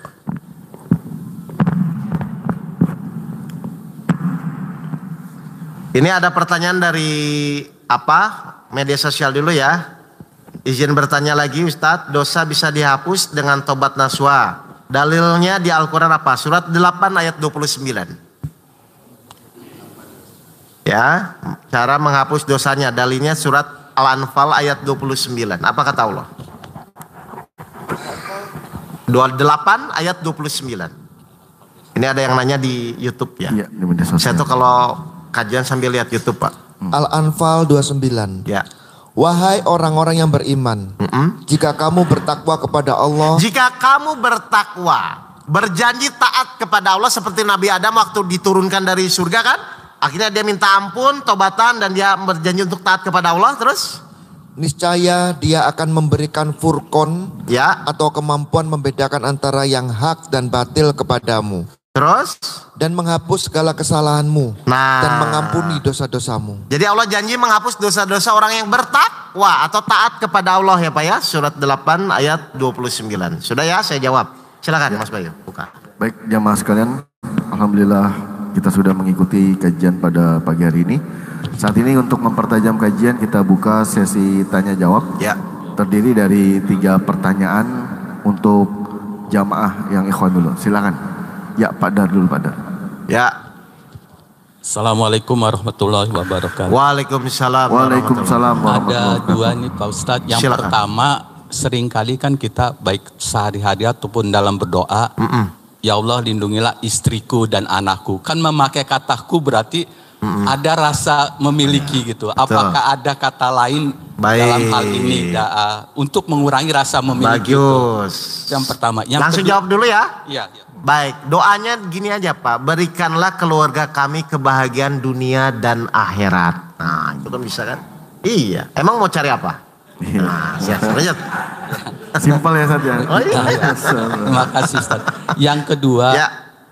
baik dari kisah maupun dari kenyataan hidup, Allah kan mengatakan bahwa yang paling berat ujiannya ada para nabi. Ya, Berarti memang kalau orang ingin naik levelnya di hadapan Allah, Betul. pasti akan bertambah berat ujiannya. baik.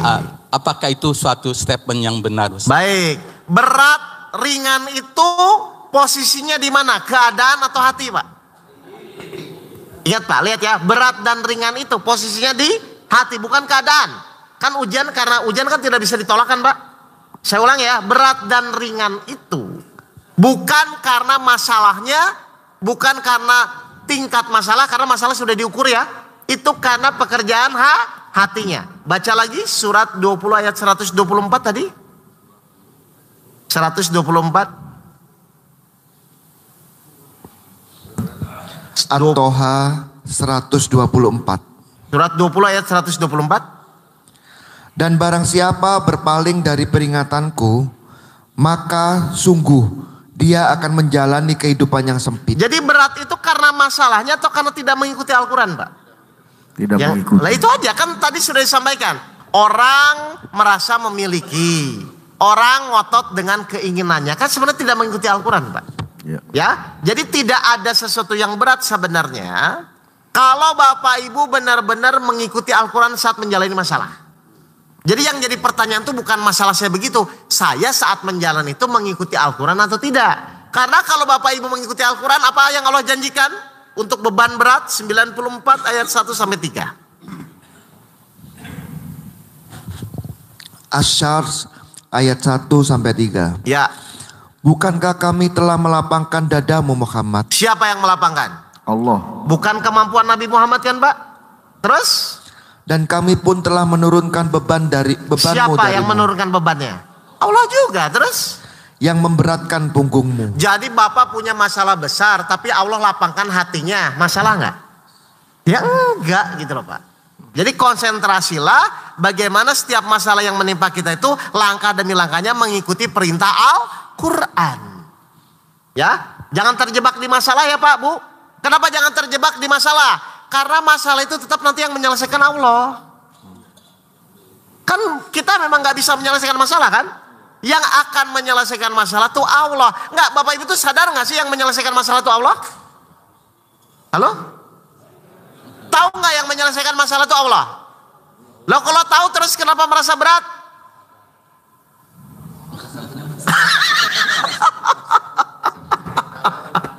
Memang ini perlu latihan Pak, saya mengerti. Tapi kalau tidak Bapak Ibu menyadari yang menyelesaikan masalah itu Allah, Bapak Ibu akan terus merasa berat. Padahal Allah udah bilang bahwa semua masalah kejadian itu hanya Allah yang bisa menyelesaikan. Yang tadi loh surat 10 ayat 107, kan Allah yang memberi, nanti juga Allah yang mengambilnya. Seperti Bapak selalu membaca innalillahi. Nah itu maksudnya, segala datang dari Allah dan akan kembali kepada Allah. Kalau datang dari Allah kembali kepada Allah, jadi beratnya di mana coba? Ayo, coba Bapak renungkan dulu sebentar. Jadi beratnya di mana? Saat mengalami. Nah, saat menjalaninya perintah Allah kita disuruh sabar. Benar nggak? Coba Al-Baqarah 155. Jadi pas menjalaninya itu yang penting Pak. Kita sabar atau tidak. Kalau sabar tidak akan merasa berat. Al-Baqarah 155. Ya. Dan kami pasti akan menguji kamu dengan sedikit ketakutan, kelaparan, kekurangan harta, jiwa dan buah-buahan. Ini pasti apa ya? Pasti. Solusinya apa? Dan sampaikanlah kabar gembira kepada orang-orang yang sabar. Kenapa kok orang sabar solusinya cuma sabar? Karena sabar itu bersama Allah. Jadi masalah berat itu karena masalahnya atau karena kita nggak sabar? Kalau sudah sabar masalah nggak? Ya sudah. Selama ini Bapak Ibu jadi sabar atau belum? Baik, lanjut sudah ya Pak ya? Baik, lanjut. Ya, silakan Haji. Ya, silakan.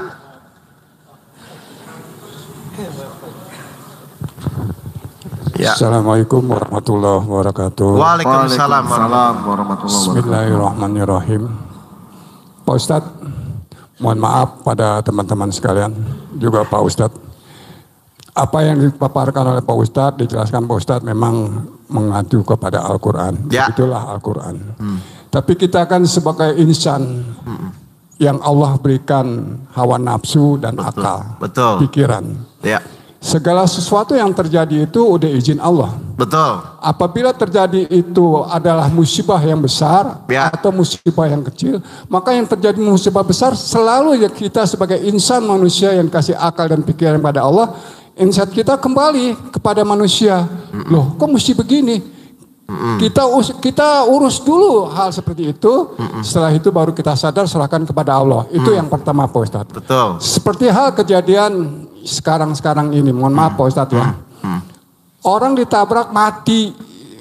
Tapi kenapa pada begitu udah mati dijadikan tersangka? Padahal orang itu ditabrak. Sementara yang nabraknya itu tidak dididikan secara hukum. Nah ini kan sebagai manusia dan kepada Allah. Ya. Semua kejadian itu adalah milik Allah. Kan begitu Pak Ustadz. Baik. Nah pertanyaan saya, yang mana yang paling terbaik? Apakah kita selesaikan solusinya dulu baru kita kembali kepada Allah? Atau kepada Allah dulu baru kita kembali pada insannya? Nah itu. Ya. Terima kasih. Assalamualaikum warahmatullahi wabarakatuh. Ya, Solusi itu dari siapa Pak? dari Allah. Berarti solusi dulu atau Allah dulu? Allah dulu. Oke, satu ya. Sekarang yang kedua. Kita harus menyadari dulu. Surat 20 123.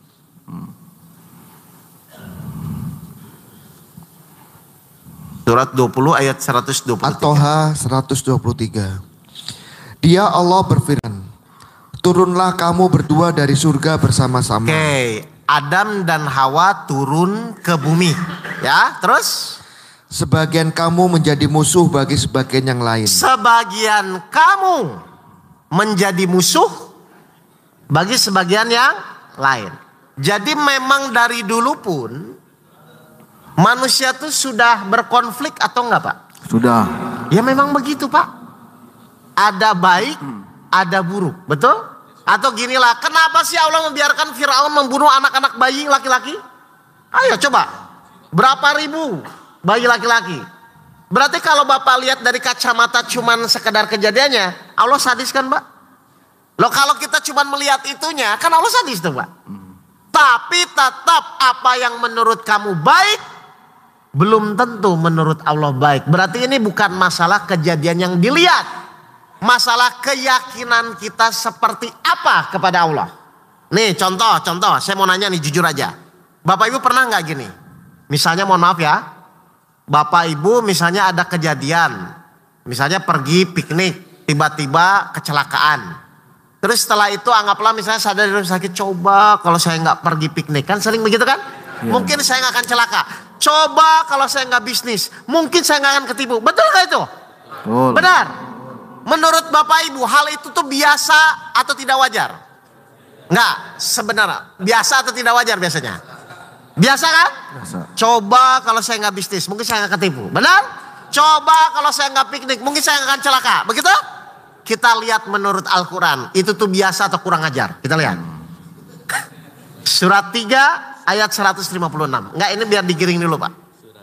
3 ayat 156. Perhatikan. Kan ya sering begitu tuh. Al-Imran 156. Ya, Wahai orang-orang yang beriman, ya. janganlah kamu seperti orang-orang kafir Janganlah kamu seperti orang kafir. Apa orang kafir? yang mengatakan kepada saudara-saudaranya apabila mereka mengadakan perjalanan di bumi atau berperang, Kalau mereka berperang di bumi terus? sekiranya mereka tetap bersama kita, Coba kalau dia nggak perang. tentulah mereka tidak mati. Ah, itu omongan siapa Pak? Bapak Ibu sering nggak ngomong begitu? Ngerti Pak? Coba kalau saya milihnya kemarin presiden pas, mungkin nggak begitu? Iya. Sudahlah Pak, itu sudah terjadi. Terus, aduh. Terus, tentulah dia tidak akan mati untuk apa? Dengan perkataan yang demikian itu, karena Allah hendak menimbulkan rasa penyesalan di hati mereka. Oh, jadi menyesal itu kan kalau saya tarik garis lurus kan tidak menghormati ketetapan Allah saat itu kan Pak. Meskipun itu tidak sesuai dengan apa yang kita pikirkan dan apa yang kita inginkan. Aduh, kalau kemarin dia nggak begitu kan mungkin enggak. Coba kalau kotak amal disimpannya dikunci, kan nggak kecurian. Sudah terjadi. Coba kalau bukan konblok, kan harusnya konbloknya warnanya merah. Udah. Paham Pak? Nah, terus Allah jawab bagi orang-orang yang sering banyak penyesalan, coba, kalau waktu bisa diputar ulang, kan begitu terus kan? Nah, Allah jawab, surat 3 ayat 154. Aduh.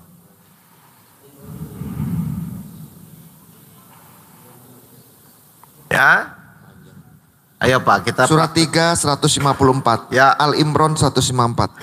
Kemudian setelah kamu ditimpa kesedihan, Dia menurunkan rasa aman kepadamu berupa kantuk.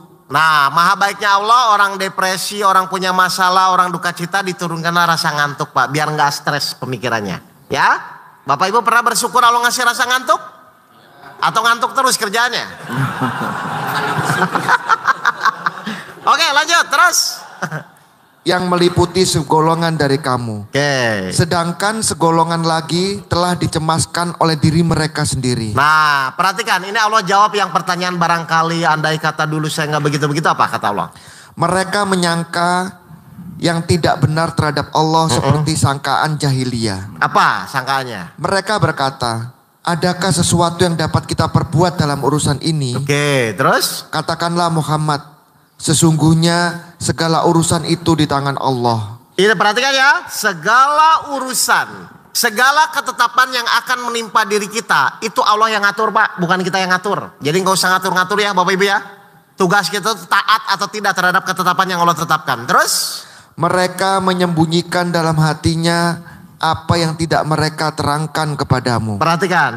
Terus? Mereka berkata, sekiranya ada sesuatu yang dapat kita perbuat dalam urusan ini, niscaya kita tidak akan dibunuh atau dikalahkan di sini. Lihat, banyak ya. Coba kalau saya nggak ke sana, tidak akan dibunuh. Coba kalau saya tidak rekreasi, tidak akan ada kecelakaan. Kan begitu ya? Terus apa yang Allah katakan? Katakanlah Muhammad, meskipun kamu ada di rumahmu, niscaya orang-orang yang telah ditetapkan akan mati terbunuh itu keluar juga ke tempat mereka terbunuh. Allah bisa paksa nggak Pak? Kalau memang Allah tetapkan Bapak Ibu celaka, mau nggak rekreasi pun di rumah pun tetap bisa celaka. Ngerti Pak Bu? Kalau Allah ingin ambil harta Bapak Ibu, mau nggak dengan ketipu pun Allah bisa buat kejadian hartanya diambil. Itu mudah bagi Allah. Sekarang pertanyaan saya, yang dikhawatirkan apa? Halo? Pertanyaan saya, kita kan tidak bisa nolak. Mau di rumah, mau di luar, kalau Allah tetapkan Bapak Ibu terbunuh, maka terbunuh.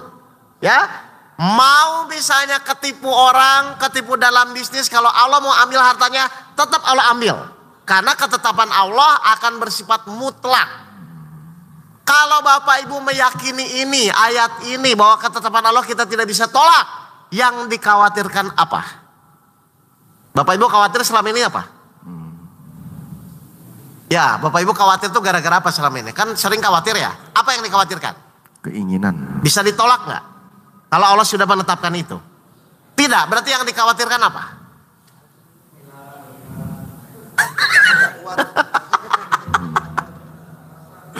Ayo, mau khawatir, mau sedih, mau apapun. Kalau Allah menetapkan Bapak Ibu saat itu celaka, mau di rumah, mau di kereta, mau dimanapun, celaka yang terjadi. Jadi ketetapan Allah itu tidak bisa kita tolak. Berarti pertanyaan saya, dikhawatirkan apa? Ya memang tidak ada khawatir. Berarti khawatir itu salah atau benar? Terus kenapa dilakukan?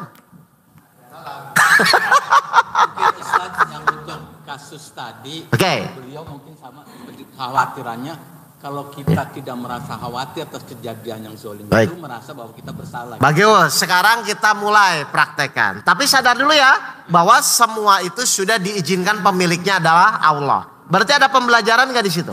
Ada. Ada dong. Pertanyaan kedua, Bapak Ibu tuh yakin nggak Allah tuh maha adil? Yakin. Kenapa yakinnya? Adil di mana coba? Kan ini kelihatan nggak adil, ayo. Ya, maksud saya kan Bapak ini cerita. Kenapa yang tertabrak malah dijadikan tersangka? Itu kan keadilan dunia kan diatur kan? Ya. Tapi pertanyaan saya, yakin nggak Allah tuh maha adil? Yakin. Di mana posisi adilnya Pak dengan kejadian itu? Ayo.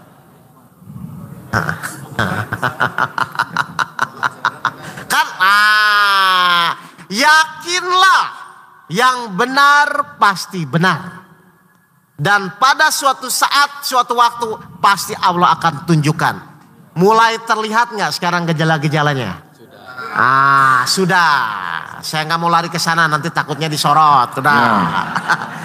Cukup saya di kehidupan. Ustadz yang lain aja yang bahas ya, jangan saya.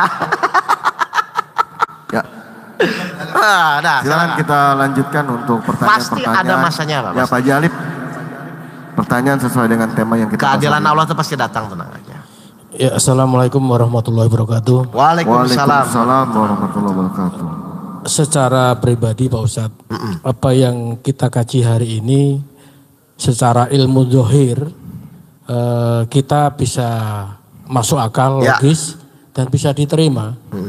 Tetapi bagi saya pribadi, secara ilmu batin itu tidak mudah, sulit untuk diterima ataupun diamalkan. Nah, saya minta Ustadz buat saya pribadi ya, bagaimana tips saran supaya ilmu batin saya bisa menjalankan apa yang dikasih Ustadz pada pagi hari ini. Assalamualaikum warahmatullahi wabarakatuh. Waalaikumsalam warahmatullahi wabarakatuh. Surat 6 ayat 132. Surat Al-An'am 135. 32. 132. Al-An'am 132. Ya. Dan masing-masing orang ada tingkatannya. Satu, terus? Sesuai dengan apa yang mereka kerjakan. Masing-masing orang ada tingkatannya. Satu dulu ya. Jadi setiap orang itu ada tingkatannya. Bagus, Bapak tanya itu. Satu lagi, surat 17 ayat 84. 17 ayat 84. Ada tingkatannya, Pak.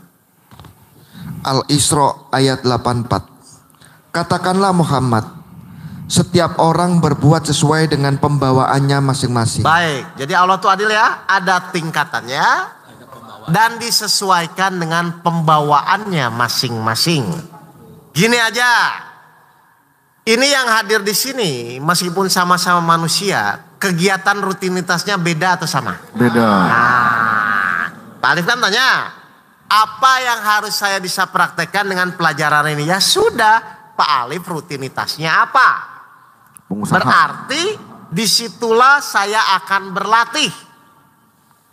Contoh yang paling gampang saya bilang, latihan yang paling gampang itu adalah Bapak Ibu kan punya keluarga, betul? Istri, anak. Nah, tinggal sekarang dirubah saja cara berpikirnya. Selama Bapak Ibu masih menganggap anak, istri, orang tua, mertua itu menjadi masalah, ini menjadi masalah buat diri kita.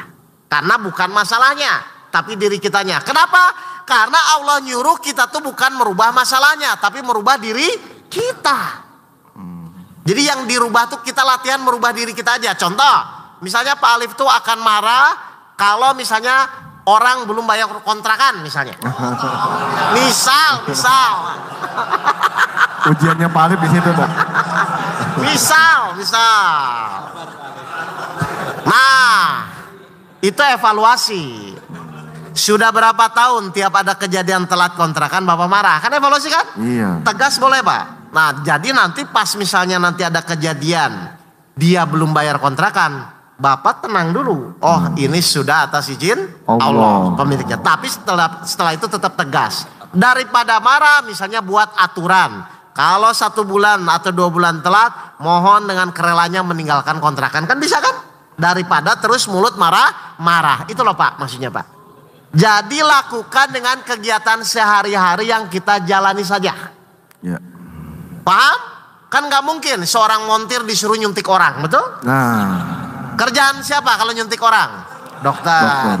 Jadi setiap orang itu punya rutinitas kegiatan masing-masing yang Allah berikan sebagai pembelajaran untuk meningkatkan derajat nafsu dia Pak. Kan itu aja. Jadi nggak usah jauh-jauh berpikirnya Pak.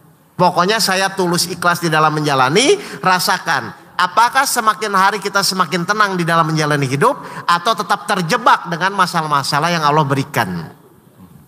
Soalnya kesedihan itu Pak kalau kita terjebak dengan masalahnya terus Pak, muter terus. Jelas ya Pak ya? Jadi mulailah dari kegiatan rutinitas yang kita hadapi. Mas Bayu misalnya guru, ya sudah. Kalau masih di dalam kelas anak-anaknya masih dicambuk-cambuk, buat saja aturan yang misalnya membuat kita lebih fokus gitu kan. Atau tegas tetap Pak, tapi sikap kita menyingkapinya sudah berbeda. Yang tadinya dianggap masalah, kita rubah bahwa ini sebagai sarana mendekat kita kepada Allah. Begitu Pak maksud saya. Ya. Yang dijalani ya, yang dijalani sajalah. Kalau mikirin negara kayaknya kejauhan lah Pak. Bukan kapasitas kita lah. Ya silakan bagi yang mau mikir silakan aja. Itu juga nggak salah. Cuman buat saya coba perbaiki dulu. Karena memang kita diperintahkan menjaga anak istri kita dari api neraka. Ya baik Ustadz, kita lanjut ke Umahat. Silakan Umahat. Mohon dibantu Pak Faisal. Tadi Ikhwan sudah 3.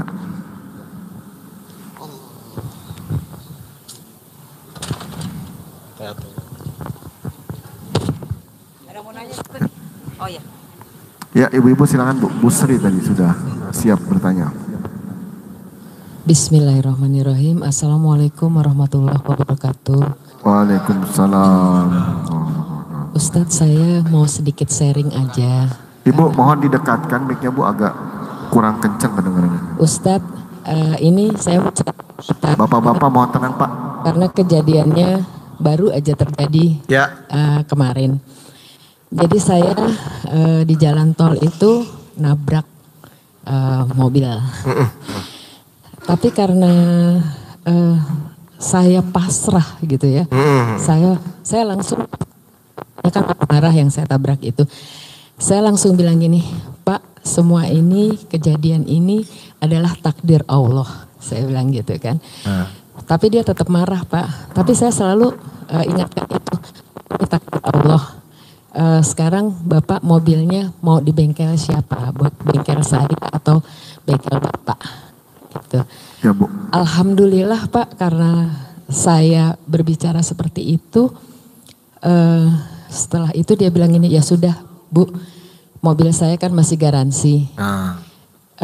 Saya hanya minta sharingnya Ibu aja 500.000 gitu. Alhamdulillah Pak, saya merasa bersyukur sekali. Karena selalu kalau orang menabrak itu kan dia akan menuntut gitu ya Pak ya. Tapi karena kejadian itu benar-benar pasrah dan saya tuh nggak ada deg-degan, nggak ada apa. Benar-benar alhamdulillah, jadi saya merasa bahwa itulah takdir Allah untuk saya. Makasih Ustaz. Baik. Assalamualaikum. Ini bagus. Coba saya mau bertanya lagi ya Bapak Ibu ya. Sebenarnya hakikat Allah menguji kita itu benar nggak? Allah tuh hanya menginginkan agar manusia itu mengikuti apa yang Allah inginkan. Ya. Allah menguji kita itu kan sebenarnya Allah tuh cuman ingin agar manusia itu mengikuti apa yang Allah inginkan. Betul Bu? Betul. Sekarang pertanyaan kedua. Kalau Bapak Ibu sudah berserah diri, sudah mengikuti keinginan Allah, kira-kira Allah masih ngejar nggak? Ya sudah, mau apain? Misalnya Bapak Ibu dikasih masalah nih. Kan secara ego, secara nafsu Bapak Ibu ketika dikasih masalah, keinginannya adalah bagaimana sifatnya menyelesaikan. Bagaimana sifatnya menyelesaikan, kan begitu kan? Betul. Tapi ketika misalnya Bapak Ibu, ya sudahlah, pokoknya saya tetap ikhtiar.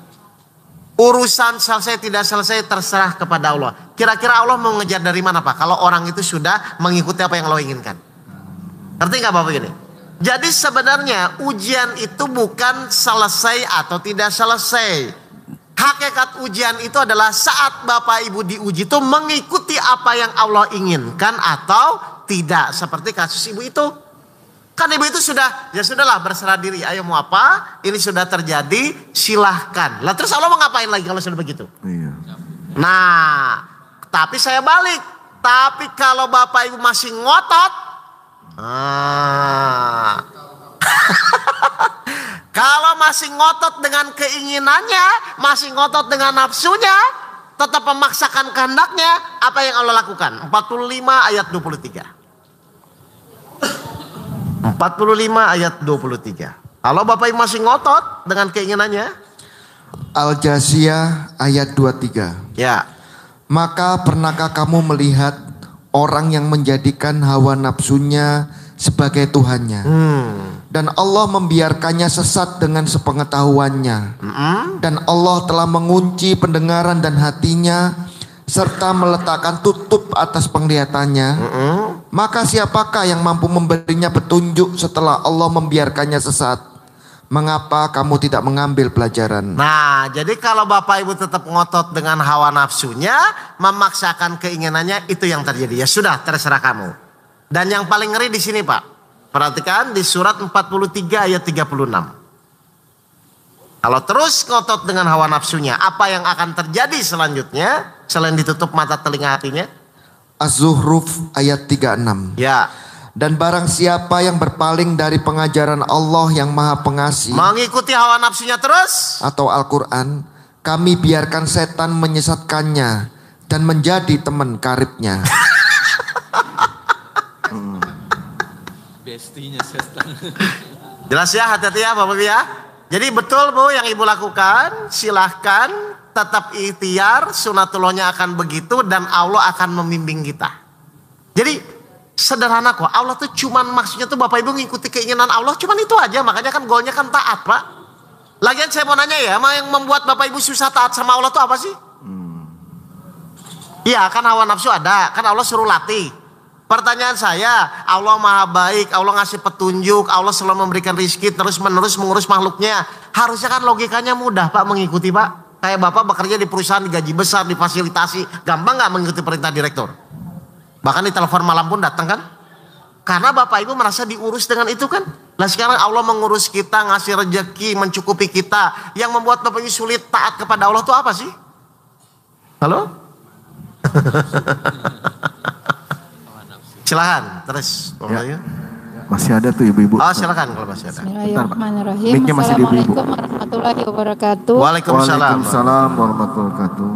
Ustadz mau tanya, sekarang bagaimana kalau misalnya bagaimana jika keikhlasan itu masih ada di lisan saja? Baik. Contohnya ketika seorang istri mengikuti keinginan suaminya karena perintah Allah. Saya bilang ini karena perintah Allah.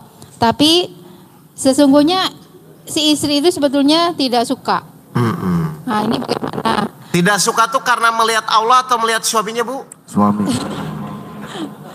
Ya mungkin seperti itu Ustaz. Ya. Nah kebalikannya Ustaz. Bagaimana ketika prasangka kita itu terhadap kejadian ada di hati kita. Tidak di lisan. Ada di hati kita saja. Seperti contohnya kenapa ya harus seperti ini gitu loh. Baik. Masih dia di hati gitu. Kemudian ada rasa tidak suka masih di hati, tapi tetap dia beristighfar. Ya. Yang ketiga, bagaimana dengan perang Uhud? Ustadz, kejadian itu kan kekalahan di perang Uhud itu ketika pasukan yang di bukit itu turun. Nah, sampai ada tercetus kenapa harus turun sehingga ada kejadian kekalahan seperti itu. Nah, itu bagaimana? Apakah itu memang kehendak Allah atau memang itu egonya manusia? Baik. Ya, terima kasih. Assalamualaikum warahmatullahi wabarakatuh. Waalaikumsalam. Waalaikumsalam warahmatullahi wabarakatuh. Baik, saya jawab langsung saja ya. Surat 3 ayat 166. Silakan Mas. Allah mengizinkan kejadian. Itu goalnya tuh kita lihat. Sebenarnya di mana? Surat 3 ayat 166. Ya. Al-Imran 166. Ya. Dan apa yang menimpa kamu ketika terjadi pertemuan atau pertempuran antara dua pasukan itu adalah dengan izin Allah. Baik, perhatikan Bapak Ibu. Saya ulang ya, bahwa setiap kejadian yang menimpa diri kita itu tuh harus atas izin Allah. Jelas Bu yang tadi ya? Mau perang Uhud, perang Badar, semua itu adalah atas izin Allah. Kenapa kok Allah mengizinkan suami saya begini? Kenapa Allah mengizinkan perangnya kalah? Kan begitu kan Pak? Apakah kita disuruh berpikir tentang kejadian yang sudah terjadinya? Apakah kita disuruh berpikir tentang suaminya, tentang kejadiannya, atau tentang apa yang Allah inginkan? Lanjut. Dan agar Allah menguji siapa orang yang benar-benar beriman. Tapi tetap yakin gak bahwa itu yang terbaik dari Allah? Ayo. Kalau ibu, bapak masih, tapi kan dia itu Ustadz, berarti yakin atau tidak? Jadi yang Allah inginkan ketika ada kejadian yang tidak sesuai dengan apa yang kita inginkan, kita tuh tetap yakin atau tidak bahwa itu tetap yang terbaik. Itu maksudnya. Itu yang membedakan orang beriman dan orang kurang beriman. Paham ini Bapak dan Ibu nih? Karena ujian itu seyogianya adalah hanya untuk meningkatkan keyakinan kita kepada Allah bahwa kejadian apapun di depan mata kita ini tetap yang terbaik. Karena kalau kita selalu melihat kejadian tetap sulit Pak, tetap sulit. Kok Allah membiarkannya? Kok Fir'aun ngebunuh? Kok dibiarin ya? Kok Sayyidina Ali terbunuh? Kok dibiarin? Kan ini kalau logika nggak akan ketemu Pak soalnya Pak. Yang ada pokoknya nggak. Meskipun saya nggak ngerti ini baiknya di mana, tapi saya tetap yakin bahwa ini yang terbaik. Kalau Bapak Ibu sudah memahami itu, pasti Bapak Ibu akan mendapatkan pelajaran dari Allah. Surat 3 ayat 138. Jadi keyakinannya dulu yang dipupuk ya Bapak Ibu ya. Dan ini perlu latihan. Surat 3 ayat 138. Ali Imran 136. 38. Oh, 138. Inilah Al-Quran, Ya. suatu keterangan yang jelas untuk semua manusia, Terus? dan menjadi petunjuk serta pelajaran bagi orang-orang yang bertakwa. Jadi mendapatkan pelajaran yang siapa? Yang taat tetap dengan apapun yang Allah tetapkan. Saya tetap menjalani itu. Jadi ibu lihat kejadian atau lihat suaminya? Lihat kejadian suaminya atau lihat pemilik kejadiannya? Harus dipraktekkan. Kok suami saya begini ya? Tapi karena Allah perintahkan saya taat suami, udah saya jalani dulu. Selama suami itu perintahnya tidak bertolak belakang dengan perintah Allah. Itu aja Bu. Ya, jalani Bu untuk melatih ketaatan kita, hati kita bahwa kita memang hanya menjalankan perintah Allahnya. Ini berat bagi yang berpikir, ringan bagi yang menjalani. Kira-kira ibu berpikir atau menjalani saja? Buat ibu Pak.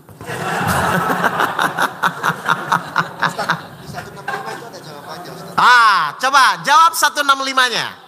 Ali Imran 165. Yang tadi ya pertemuan itu terus. Dan mengapa kamu heran ketika ditimpa musibah atau kekalahan pada perang Uhud? Nah, kalau nggak pakai iman kan nggak ketemu Pak. Terus? Padahal kamu telah menimpahkan musibah 2 kali lipat kepada musuh-musuhmu pada perang Badar. Nah, giliran dong. Terus? Kamu berkata, dari mana datangnya kekalahan ini? Katakanlah, itu dari kesalahan dirimu sendiri. Jelas Bu?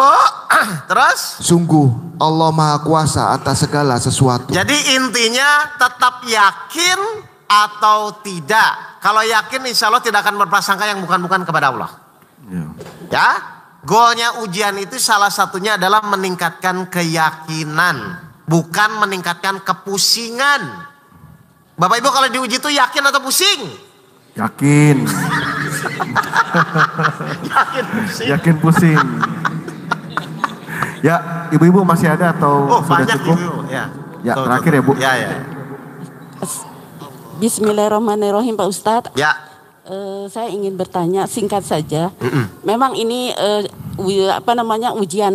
ujian hidup ini memang berat. Ya. Yang kita alami ini. Bagaimana step-step yang harus kita hadapi selama menghadapi ujian-ujian yang diberikan oleh Allah. Itu saja Ustadz. Assalamualaikum warahmatullahi wabarakatuh. Waalaikumsalam. Al-Baqarah ayat 2. Langkah yang pertama Bu.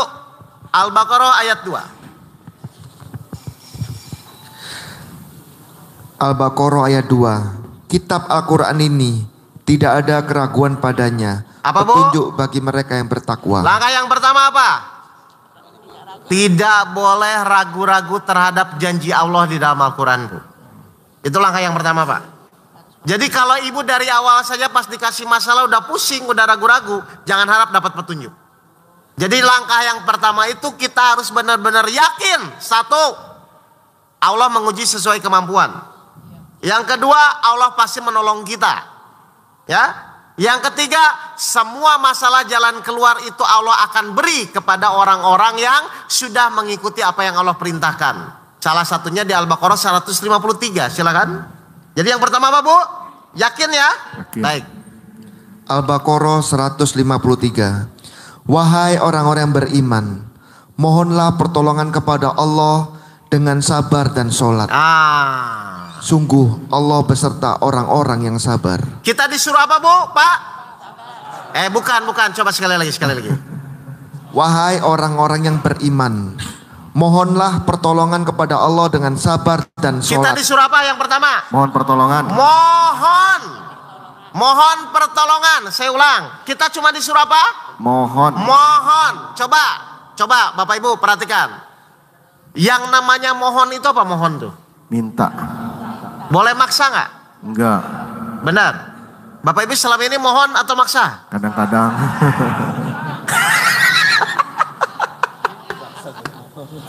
Ingat ya, tugas ikhtiar maksimal kita yakin dan tetap memohon. Sebatas maksimal kita itu memohon, Pak. Iya. Kalau memohon itu mau dikasih atau tidak dikasih, kecewa nggak? Memohon. Kalau yang kecewa tuh mohon atau maksa? Maksa. Jadi yang kedua, perbaiki akhlak kita kepada Allah, Pak. Sikap kita kepada Allah tuh perbaiki dulu akhlaknya.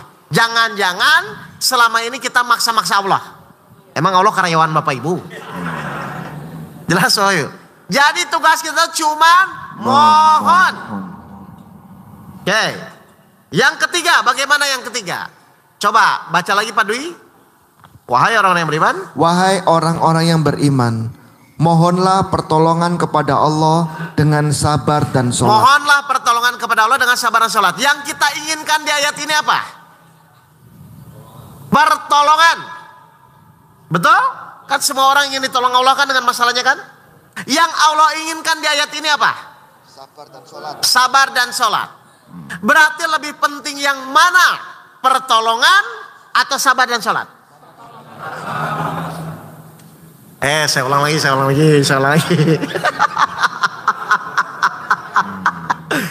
Kedua, coba saya ulang. Gak mungkin Pak dua-duanya penting, Pak. Yang kita inginkan di ayat ini apa? Pertolongan. Yang Allah inginkan di ayat ini apa? Sabar. Sabar dan sholat. Prioritas yang utama yang mana? Sabar. Berarti ibu bapak fokusnya ke pertolongan atau ke sabar dan sholat? Selesai. Kalau bapak ibu sudah sabar dan sholat benar, pasti ditolong nggak? Berarti pertolongan perlu dipikirkan nggak? Selama ini bagaimana?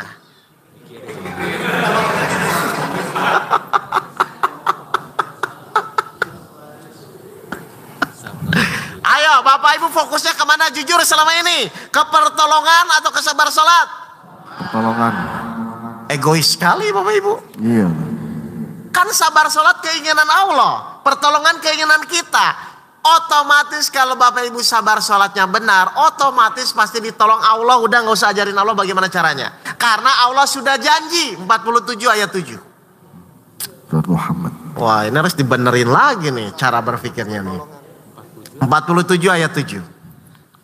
Muhammad ayat 7. Ya. Wahai orang-orang yang beriman, jika kamu menolong agama Allah, kalau bapak ibu mengikuti apa yang Allah inginkan, mewujudkan apa yang Allah inginkan, niscaya Dia akan menolongmu dan meneguhkan maka Allah kedudukanmu. pun akan mewujudkan keinginan bapak dan ibu.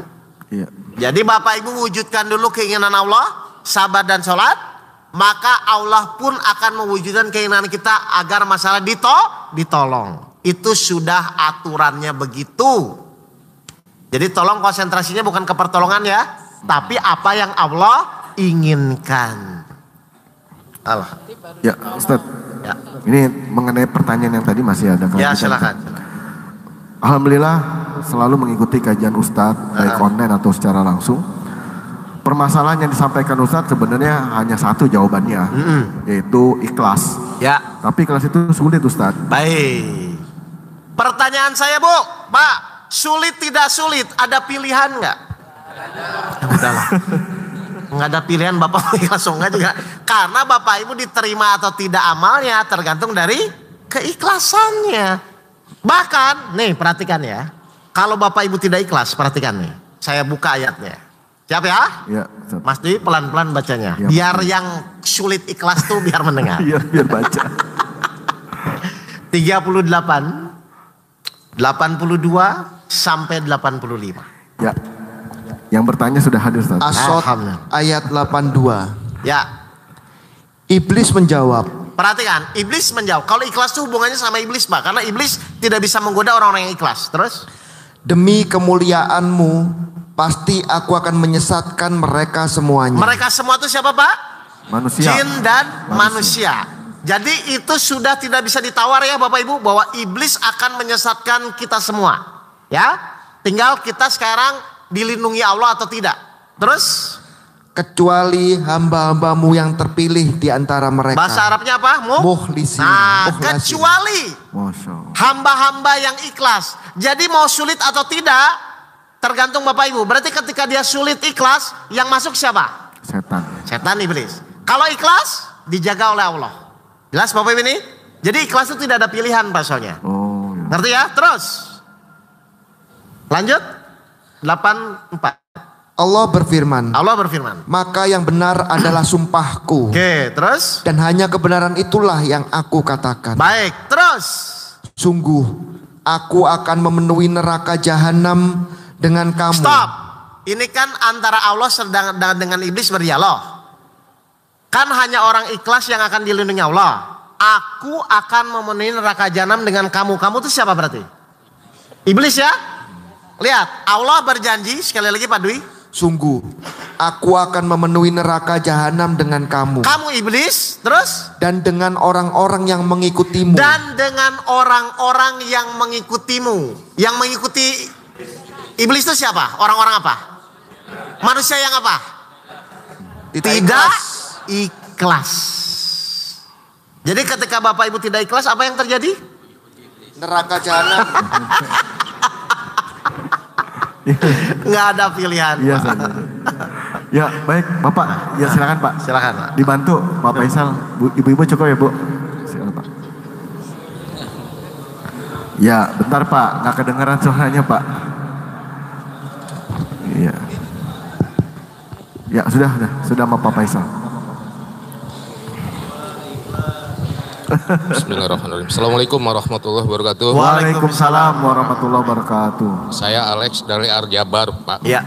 Pak Ustadz, fenomena dalam ini pergi haji ya. Ya, ya. Kan ada tiba-tiba kenaikan begitu. Ya, ya. Pastilah membuat orang jadi kecewa. Dan ya kita udah nunggu lama. Ya. Kemarin ada di Dep nggak bisa. Ya.